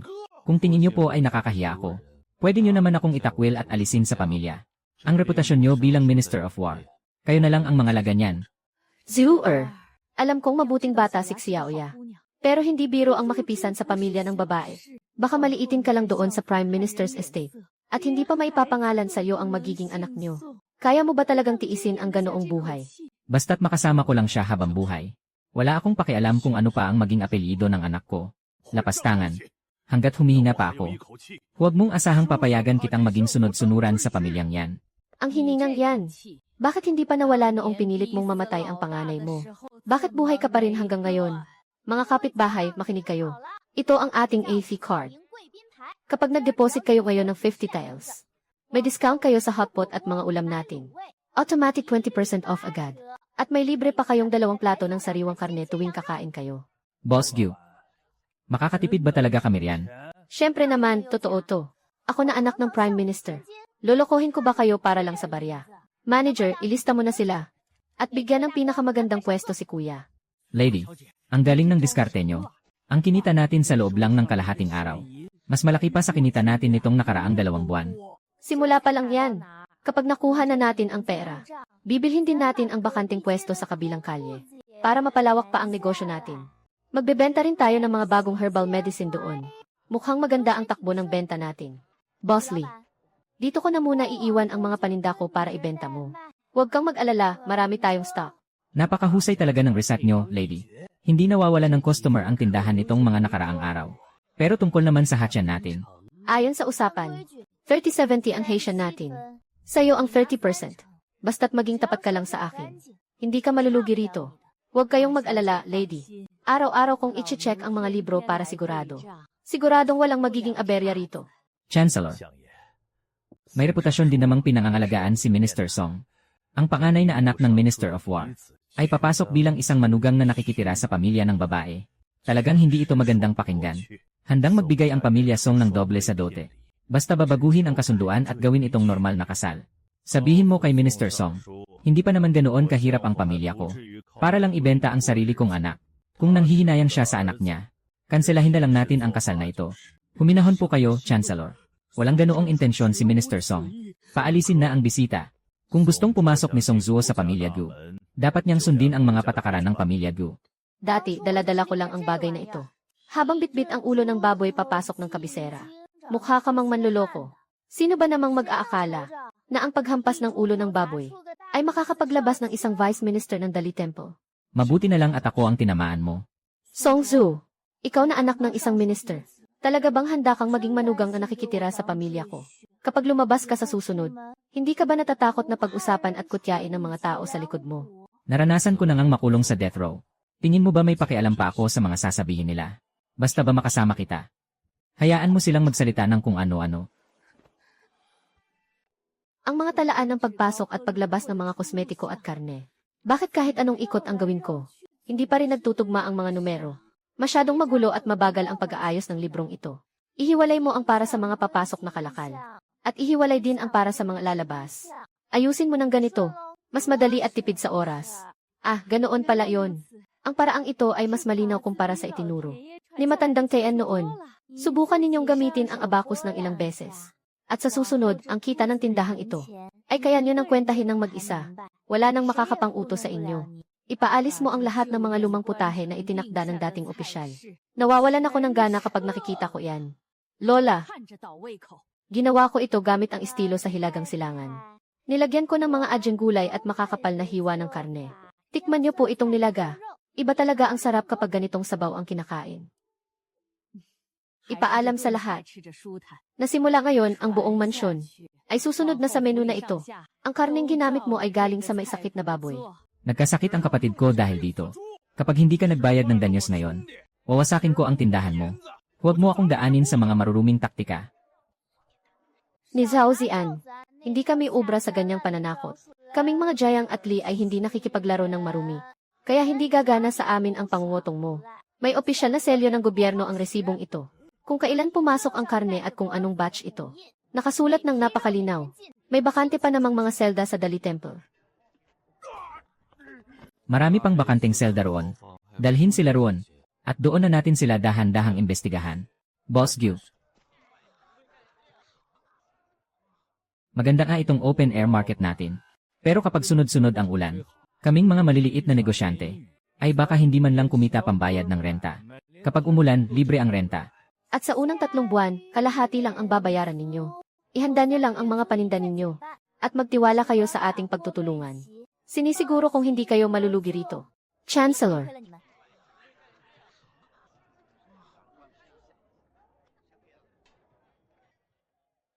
Naging masyadong makaluma ang pananaw ko noon. Ngayong nakita ko na ang kakayahan ni Lady Gu. At napatunayan ko na ito sa sarili kong mga mata. Ang tungkol sa pagiging manugang niya sa inyo, ay buong puso ng tinatanggap ng pamilya Song. Mabuti naman at natauhan na si Minister Song. Para maging maayos at masaya ang kasalang ito. Kapag pumasok na si Song Zuo sa pamilya Gu, sisiguraduhin kong hindi siya makakaranas ng kahit anong pang-aapi. Dahil sa mga sinabi niyong iyan, Chancellor, panatag na ang loob ko. At ayon sa tradisyon ng ganitong kasal, Kailangan nating sundin ang mga tradisyonal na ritual at regalo. Kasama pa ang mga pakialameryong kamag-anak, mula sa pamamanhikan at paghingi ng kamay ng babae, pati na rin ang pag-imbita sa mga kamag-anak. Lahat ng tradisyon ay dapat sundin at walang pwedeng laktawan. Ang dami namang seremonya at arte. Nakakapagod talaga ang ganito. Kung gagamitin ko na lang ang oras na to sa negosyo, baka nakapagbukas pa ako ng 2 pang tindahan. Kalokohan. Ang kasal ay isang sagradong bagay. Hindi mo pwedeng ituring na parang transaksyon lang sa negosyo. Mabuting bata si Xiaoya at alam niya ang ginagawa niya. Kung masyadong nakakapagod ang mga tradisyon, pwede naman nating laktawan ang iba.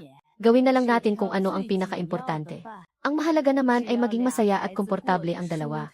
Iyon ang pinaka-importante sa lahat. Tama po kayo, ina. Gawin na lang nating simple ang lahat. At ang mahalaga ay maitakda na agad ang petsa ng kasal. Iyon ang dapat nating unahin.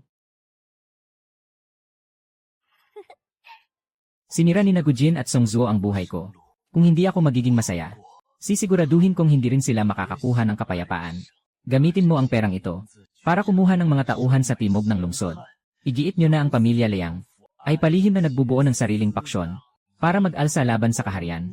Pero sir, ang pagtataksil sa kaharian ay may parusang kamatayan para sa buong pamilya. Kung mamamatay din naman ako sa huli, wala na akong pakialam kung sino pa ang madamay. Bakit pa ako matatakot sa parusang yan? Ipadala mo ang lihim na sulat na ito sa korte. Kung hindi ako mabubuhay, Sisiguraduhin kong isasama ko sila sa hukay. Si Xiaoya, kahit mukhang walang pakialam sa mga patakaran, napakabuti at busilak naman ng kanyang puso. Dahil sa kanya, ang pamilya Song ay tila nabigyan muli ng bagong buhay.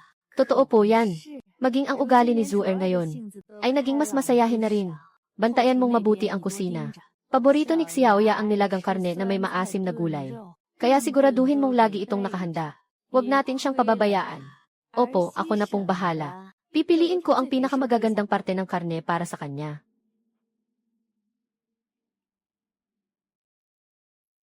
Bilisan niyo ang pagkilos. Bawal ang tatamad-tamad dito. young lady, ipapasok ko na po ang mga gamit na ito sa loob. Ikaw talagang bata ka. Napaka-energetic mo talaga kapag dumarating ka. Pero dahil sa tulong mo sa tindahang ito, kumita na naman tayo ngayong buwan ng mahigit 100 pilak. Dahil din po yan sa mahusay mong pag-aasikaso ng mga libro. Kung magpapatuloy ang ganitong takbo, makakapagbukas na tayo ng bagong branch sa susunod na buwan. Punong ministro, nitong mga nakaraang araw, sa labas ng mansyon ng pamilya Liang, may mga umaali-aligid na mga bagong mukha. Mukhang mga espiya sila mula sa palasyo. Likas na mapaghinala ang emperador. Nalaman mo ba kung sino ang may gawa nito? Ayon sa balita mula sa mga dating tauhan ng Dali Temple, si Zhao Ziang, kahit nasa loob ng selda ng mga bibitayin, ay nagawa pang suhulan ang ilang mga tambay sa labas. Gumawa sila ng peking liham ng pag-aalsa gamit ang dugo para idiin ang pamilya Liang. At naipadala na ito sa korte. Malapit na siyang mamatay pero nagagawa pa niyang mangdamay ng iba. Bago pa man mapatunayan ang paratang na ito, kailangan nating mahanap ang mga lalaking sinuhulan niya para harapin at pasinungalingan ang paratang. Bukas, magbibihis ako ng pangkaraniwang kasuotan para pumunta sa timog ng lungsod at hulihin sila. Ang daming liko ng eskinita na to. Sumasakit na ang mga binti ko sa kalalakad. Ang lumang bakuran sa harap, doon na yon. Pagkatapos nilang makuha ang suhol, malamang ay nagsusugal lang sila sa loob. Magkano ba ang ibinayad sa inyo ni Zhao Ziang? Dodoblehin ko ang halagang yan. Sabihin niyo lang ang totoo sa harap ng emperador. At titiyakin kong ligtas kayo. Parang awan niyo na, patawarin niyo po kami. Pagtataksil sa kaharian ang kasalanang iyon. Kung nalaman ng mga tauhan ni Zhao Ziang na nagsalita kami, tiyak na papatay nila kami. Patay na siya. Naputol na ang nag-iisang ebidensya natin. Ang lumang kolorete na ito kapag inilagay sa mukha. Para akong si Hukyang. Binago ko na ang formula nito. At dinagdagan ko ng mint. May mint at pulbos ng perlas na ito ngayon. Tingnan mo nga kung okay na. Miss, ang ganda at ang tingkad ng kulay nito. Tapos ang lamig pa sa balat. Siguradong pag-aagawan to ng mga mayayamang ginang sa bayan. Dapat nating ikalat ang pagbebenta ng ganito kagandang produkto. Impake mo na ang mga bagong produkto sa kahon. At habang nandoon ka sa bodega, tawagin mo na rin ang mga kakilala nating negosyante. Sabihin mong pumunta rito. May mahalaga akong ipapagawa sa kanila. Ibenta nyo ang mga bagong produkto. Alam kong mahirap kumita ng pera. Kaya habang naglalako kayo sa mga kalye, tulungan nyo akong magmanman. Maghanap kayo ng mga taong biglang yumaman. At kahina-hinala ang mga kilos. Huwag kayong mag-alala, Boss Gyu. May napansin nga kaming mga bagong mukha. Sa lumang templo sa silangan nitong mga nakaraang araw. Nakatakip ang mga mukha habang nagsusugal at nag-inuman. At ang ginagamit nilang pera ay mga opisyal na pilak ng gobyerno. Ayos. Bantayan nyo silang mabuti. Pero huwag kayong gagawa ng ingay para hindi sila makatunog. Ibalita nyo agad sa akin kapag may kakaiba silang ginawa. Walang problema. Basta para sa inyo, Boss Gyu. Aasikasuhin namin to agad. Master, Napaka-asenso ng negosyo ng batang may bahay. Kahit ang mga negosyanteng ito ay sumusunod sa mga utos niya, hindi lang siya magaling kumita ng pera, kundi marunong din siyang gumamit ng mga tao para makakuha ng impormasyon. Ang mga taga-Song family na walang alam gawin kundi magbasa lang ng libro, ay walang-wala kumpara sa talino niya. Kung sa bagay sa kasong ito, dahil nandyan siya, siguradong hindi mapapahamak si Songzo. Bumalik na tayo sa mansyon. Ang swerte ko naman ngayong araw. Nanalo na naman ako. Ikaw talagang bata ka. Mas magaling ka pang mag-analisa ng baraha kaysa sa mga taktika ko sa digmaan. Kapag talo, tanggapin na lang. Ang bakuran ng pamilya Song ay matagal nang hindi naging ganito kasaya. Totoo yan. Dati nga, kahit ang paghinga ng malakas, ay bawal dahil baka makasira sa patakaran. Pero ngayon, naging masigla na ang lahat. Narito ang lahat ng ebidensya ng mga paninirang puri na ginawa ni Zhao Ziang sa mga kasamahan niya sa gobyerno. Nakasulat lahat dito. Amo, hindi naman sa ayaw naming magsalita. Pero napakalupit ng mga paraan ni Lord Zhao. Kapag pumirma kami rito, tiyak na madadamay pati ang buong pamilya namin. Huwag na kayong manginig dyan. Si Zhao Ziang ay parang isang tao. Nabilang na ang mga araw. Hindi na siya makakatakas pa. Kung pagtatakpan niyo pa siya, haharapin niyo ang parusang kamatayan kasama ang buong angkan niyo. Para saan pa? Sarili niyo namang buhay yan. Baliwala ang pera kung patay na kayo. Pero, Nangangako ang punong ministro at ang korte na poprotektahan kayo at ang pamilya niyo. Kaya magdesisyon na kayo. Pumirma na kayo rito para matapos na ang lahat ng ito.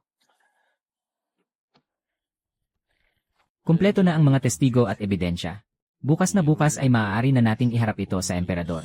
Mahal na hari, ito po ang mga dokumentong nakuha ng aking anak na nagpapatunay sa pagmamanipula ni Zhao Zian sa mga talaan ng pananalapi ni Songzo. Kung itatanong niyo po, kung paano natin mapapatunayang si Zhao Zian ang nag-utos gamit lang ang salaysay ng mga lalaking ito, nang walang ibang ebidensya. Napakadali lang po niyan. Ang mga perang ginamit ay galing sa kaban ng bayan.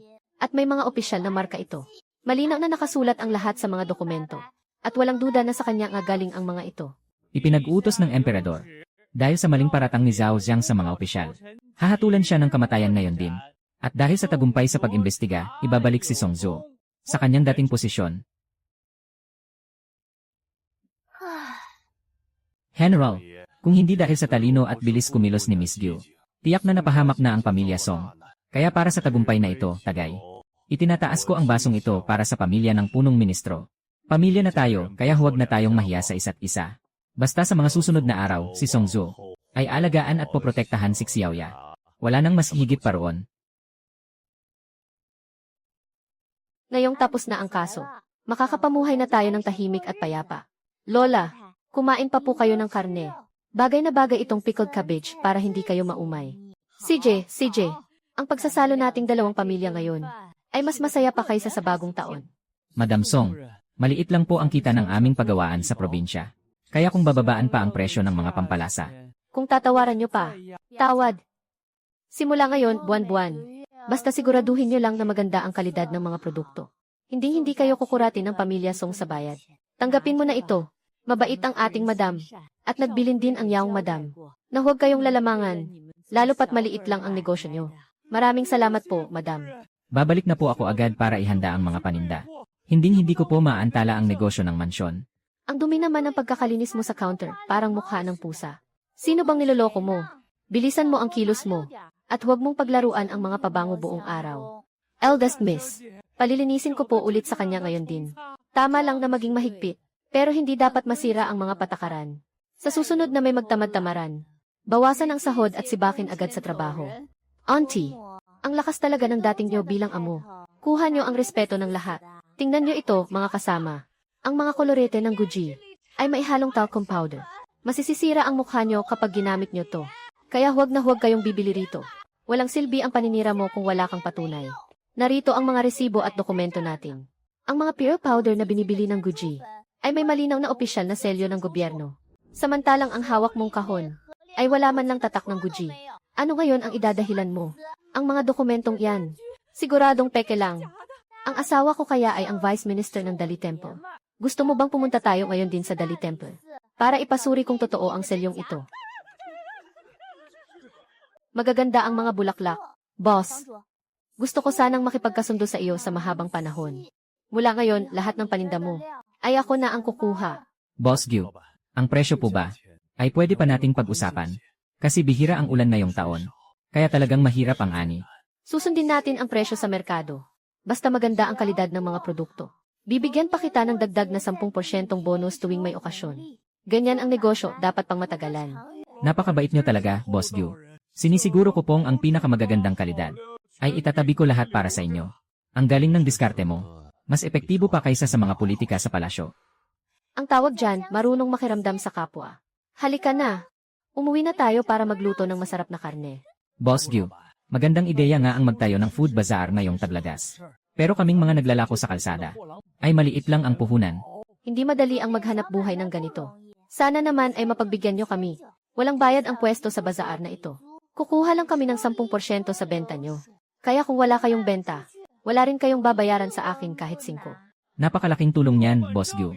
Dahil sa sinabi nyo, ihahanda na namin agad ang mga paninda namin. Ganyan ang magiging patakaran natin. Kapag lumamig na ang panahon, magsisimula na tayo. Punong ministro, wag na po nating isipin ang mga formalidad.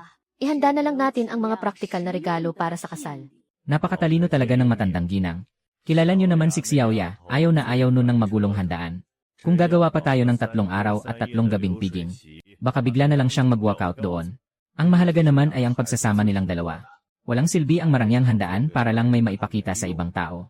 Mas mabuting itabi na lang ang pera at ibigay sa bagong kasal para may magamit sila sa simula ng kanilang pagsasama. Ang taba na ng pusang to ngayon. Parang may bitbit kang mabigat na bakal kapag binuhat mo. Araw-araw mo ba namang pakainin ng karne galing sa kusina? Paanong hindi tatabayan? Baka kung saan-saan tumakbo ang asong to. At masira pa ang mga halaman sa bakuran. Tito, wag na po kayong magkunwari. Nakita ko kaya kayo kahapon na palihim na kumuha ng kakanin. Para lang ipakain sa itim na asong yan.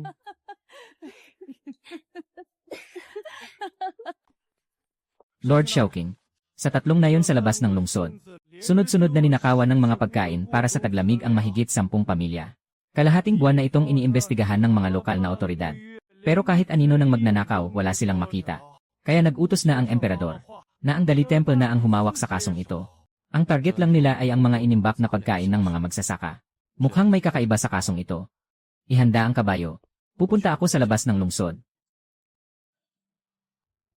Kakahawak ko lang sa kaso ng pagnanakaw doon. Mahirap ang daan sa probinsya, at napakalamig ng hangin sa gabi. Kaya mas mabuting manatili ka na lang dito sa bahay. Ano namang dapat kong ikatakot? Sanay ako sa mga daang bundok at malakas ang katawan ko. Noong nagkakatay pa ako ng baboy sa probinsya. Kahit ilang kilometrong bundok pa yan. Kaya kong lakarin ng nakapikit. Ang kakaibang kasong ito. Kailangan ko talagang makita ng sarili kong mga mata. Sa tigas ng ulo mong yan, sino pa ba ang makakapigil sa'yo? Magpalit ka muna ng simpleng damit, para hindi tayo masyadong kapansin-pansin. Iyon na nga lang ang inaasahan ng buong pamilya namin.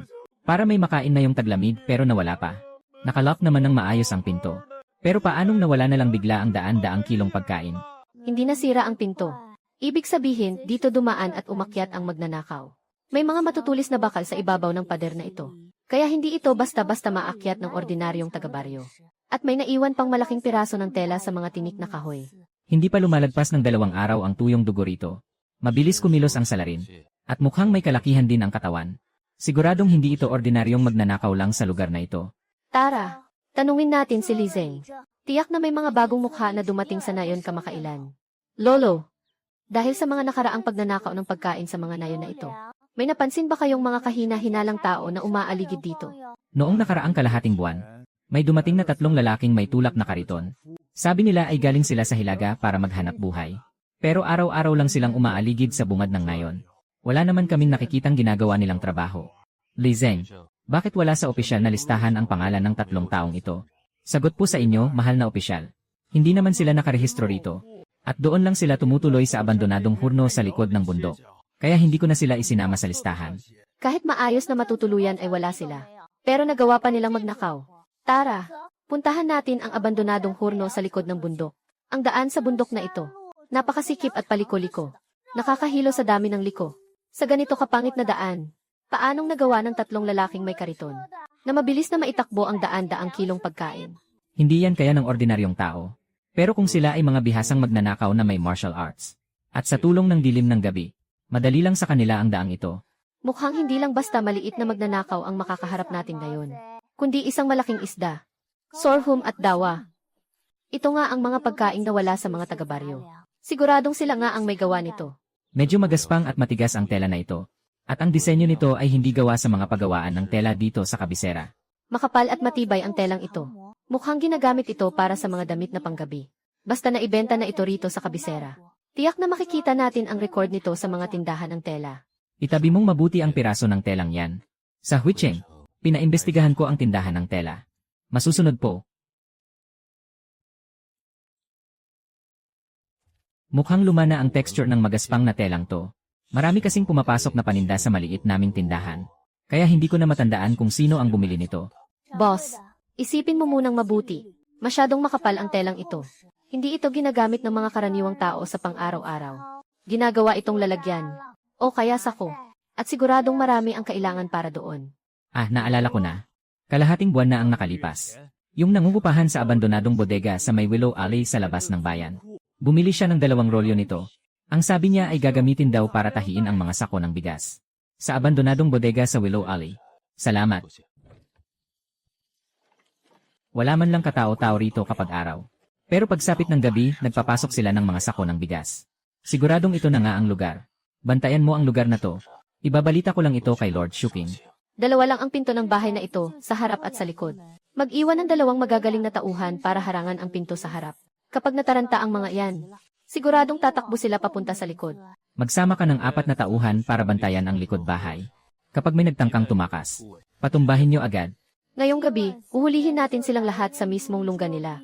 Huwag kayong magpapawala kahit isa. Huwag kayong mag-alala, young mistress. Kanina pa nangangati ang mga kamay ng mga kasamahan natin. Kilos!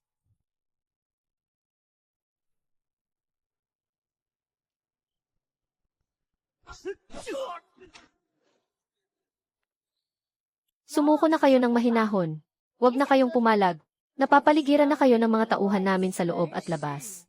Kahit magkaroon pa kayo ng pakpak, hindi na kayo makakatakas.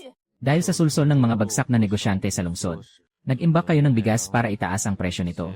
Para lang sa sarili ninyong interes. Sinira nyo ang kabuhayan ng 12-12 ng pamilya ng mga magsasaka. Ang tatalino nyo rin gumawa ng plano, Lord Shouking. Ang utak ng lahat ng ito ay nasa mansyon pa rin sa timog ng lungsod. Napalibutan na ng mga tauhan natin ang buong lugar. Hinihintay na lang po ang utos ninyo. Hulihin sila agad. Ipakulong din ang mga magnanakaw na kasabwat nila. Walang sinumang palalagpasin. Maraming salamat po, Lord Shouking. Kung hindi nyo na-booking ang mga sakim na magnanakaw na to. Siguradong hindi makakaligtas ang pamilya namin ngayong taglami. Walang anuman po, huwag na kayong mahiya. Huwag niyo nang hahayaang maisahan kayo ulit. Lord Shouking, tanggapin niyo po sana ito ng inyong asawa. Sige, tatanggapin na namin ito. Sakto para makapagluto ako ng espesyal na putahe pag uwi natin. Para naman lumakas ang katawan mo. May utos ang emperador. Dahil sa tagumpay ng Dali Temple sa kaso ng nakaw na bigas. Gagantimpalaan kayo ng 100 pirasong pilak. Lord Shouking, tanggapin mo na ang utos. Dati, akala ko seryoso ka lang palagi. Pero kapag suot mo pala ang uniformeng yan, mukha kang kagalang-galang. Ngayong tapos na ang kaso. Dapat ka nang mag-focus sa paghahanda para sa food festival. Huwag kang mag-alala. Sisiguraduhin kong mamamangha ka bukas. Kailangan pa nating maghanda ng ilang banga ng fruit wine. I-seal natin ito ng maayos at iwanan magdamag. Para sakto ang lasa nito bukas. Miss, dinala na ng mga negosyante ang mga paninda nila sa palengke. Hinihintay na lang nila ang pagbubukas natin. CJ, kunin mo na ang mga binurong gulay sa banga at hiwain mo. Malamig ang panahon bukas. Mas masarap kumain ng mainit na pork stew at uminom ng alak. Heto pa. Bagong lutong pork stew. Bagay na bagay sa ating fruit wine.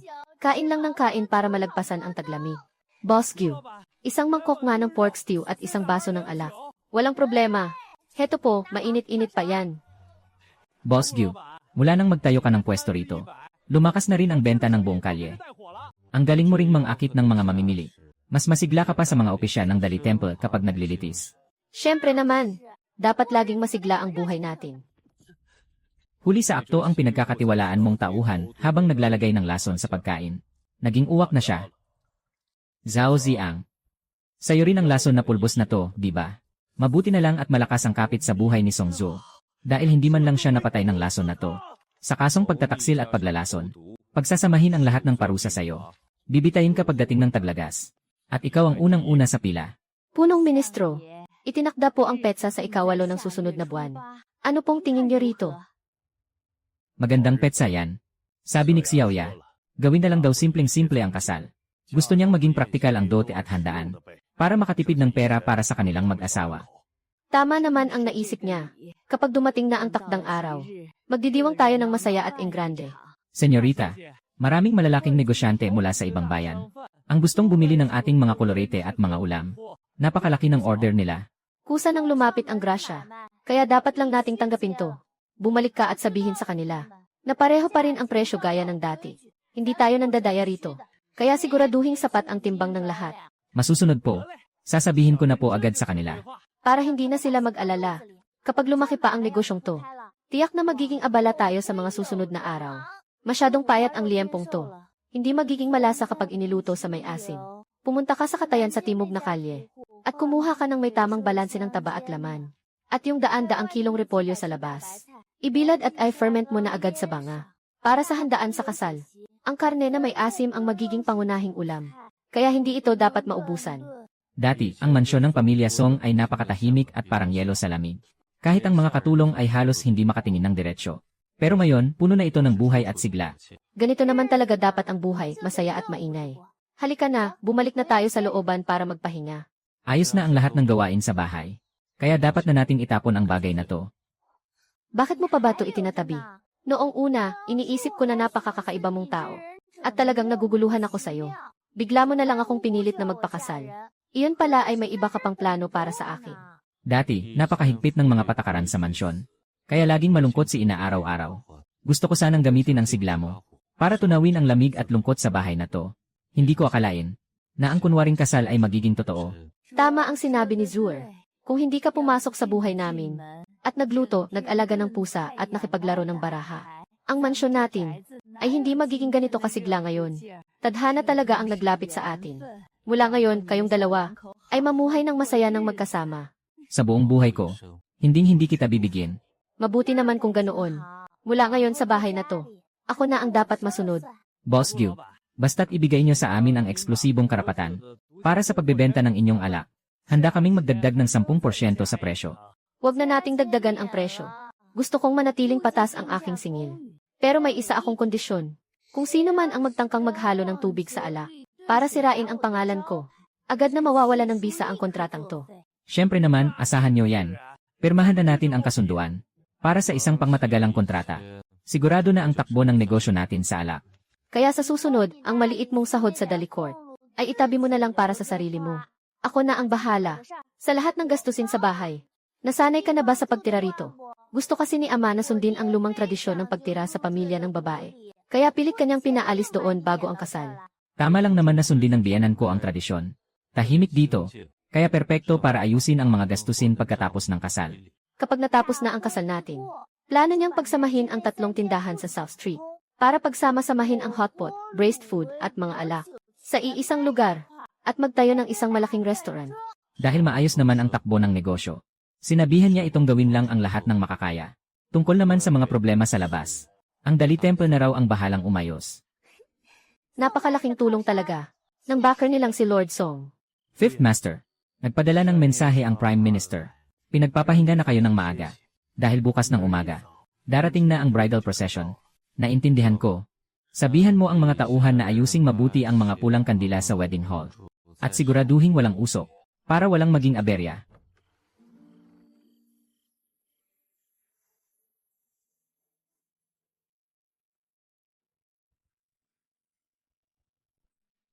Unang pagpupugay sa langit at lupa. Pangalawang pagpupugay sa mga magulang. Napakasaya ko. Sana ay maging masagana. At masaya ang inyong pagsasama. Dahil yun ang pinakamahalaga sa lahat.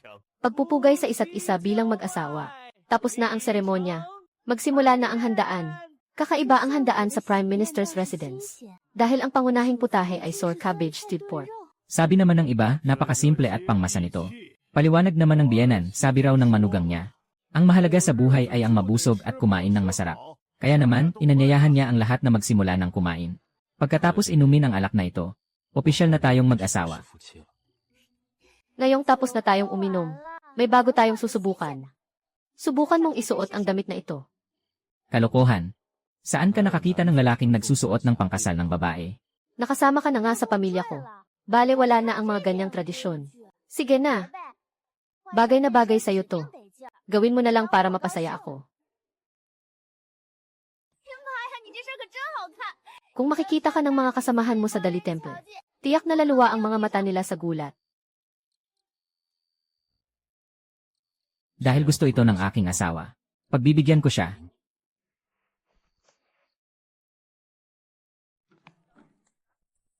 Lakasan pa ang apoy. Dahil ang lasa ng sour cabbage ay lumalabas lang sa malakas na kulo.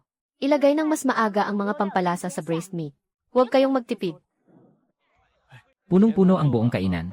At ang mga mayayaman at makapangyarihan ay nag-agawan pa sa sour cabbage stewed pork, na muntik nang magkasuntukan sa labas. Ang habol lang naman ng lahat ay ang mainit at masarap na pagkain. Kaya kahit ano pa ang katayuan nila sa buhay, kapag pumasok sila sa pinto ng pamilya Gu, kailangan nilang pumila ng maayos. Napakabilis talagang magpasa ng responsibilidad ng tatay niya. Dahil ang mga tindahan sa iba't ibang kalye ay sa kanila na napunta.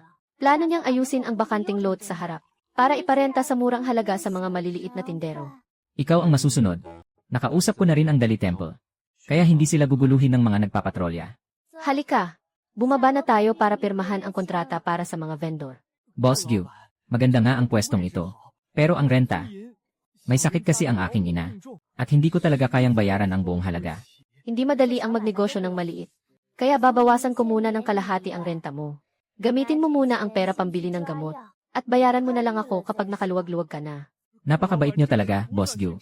Pangako, hindi kami gagawa ng anumang gulo rito. Huwag na kayong magdrama. Pirmahan niyo na ito para makapagsimula na kayong magtinda. At huwag nang mag-aksaya ng oras sa pagkita ng pera. Mula noon, lalong sumikat si Gup Xiaoya sa buong Kabisera. At naging kilala sa mga mamamayan. Habang lalo pang lumago ang negosyo ng kanilang restaurant. Ilayon niyo nga yan sa akin. Nasusuka ako sa amoy ng mantika. Miss, ilang araw na kayong hindi kumakain ng maayos. Ito ang paborito ninyong sour cabbage stewed pork. Gusto niyo bang magpaluto ako sa kusina ng mas magaan sa tiyan? Hindi ko alam kung bakit. Pero wala talaga akong ganang kumain. Kung ganoon, magpahinga muna kayo sa higaan. At ipagtitimpla ko kayo ng hawthorn water. Xiaoya, bakit ganyan ka kung sumuka? Sobrang sama ng pakiramdam ko. Parang bumabaligtad ang sikmura ko. May tao ba riyan? Kunin niyo ang plate ko at ipatawag agad ang Imperial Physician. Pumunta rin kayo agad sa mansyon ng pamilya Song at sa Prime Minister para magbalita. Masusunod po. Aalis na po ako agad. Bakit hindi siya nagsasalita?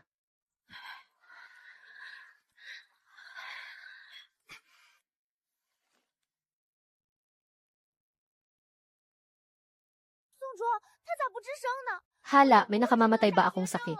Huwag ka ngang mag-isip ng ganyan. Baka sumakit lang ang tiyan mo sa nakain mo. Kagbubukas pa lang ng shop ko. Nagsisimula pa lang gumanda ang buhay natin. Ayokong mamatay ng maaga. Hindi yan mangyayari. Nandito lang ako. Huwag kang matakot.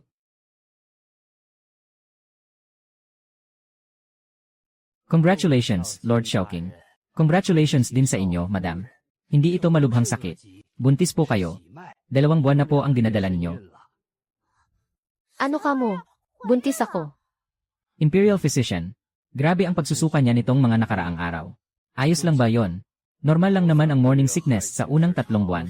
Bibigyan ko lang siya ng gamot para pampakapit at pampalakas. Salamat po. Sa wakas, magkakaroon na rin tayo ng tagapagmana. Sige na, humiga ka muna. Ano bang gusto mong kainin? Ipagluluto kita sa kusina. Bigyan ng reward ang lahat. Lahat ng tao sa mansyon may bonus na yon. Buntis si Boss Gyu.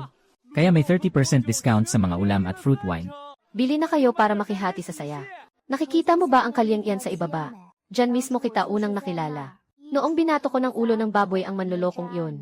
At doon din kita tuluyang nabingwit. Yung mansa ng mantika na yon, tanda ko pa rin hanggang ngayon.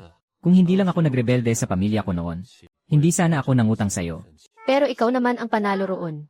Sino ba namang mag-aakala na ang isang simpleng butcher na katulad ko ay makakakuha ng isang Dali Temple Xiaoqing? Ang maging asawa mo. Ang pinakamagandang nangyari sa buhay ko. Matapos ang lahat ng pinagdaanan natin. Sa wakas ay naging tahimik na rin ang buhay natin. Mula ngayon ang pamilya natin.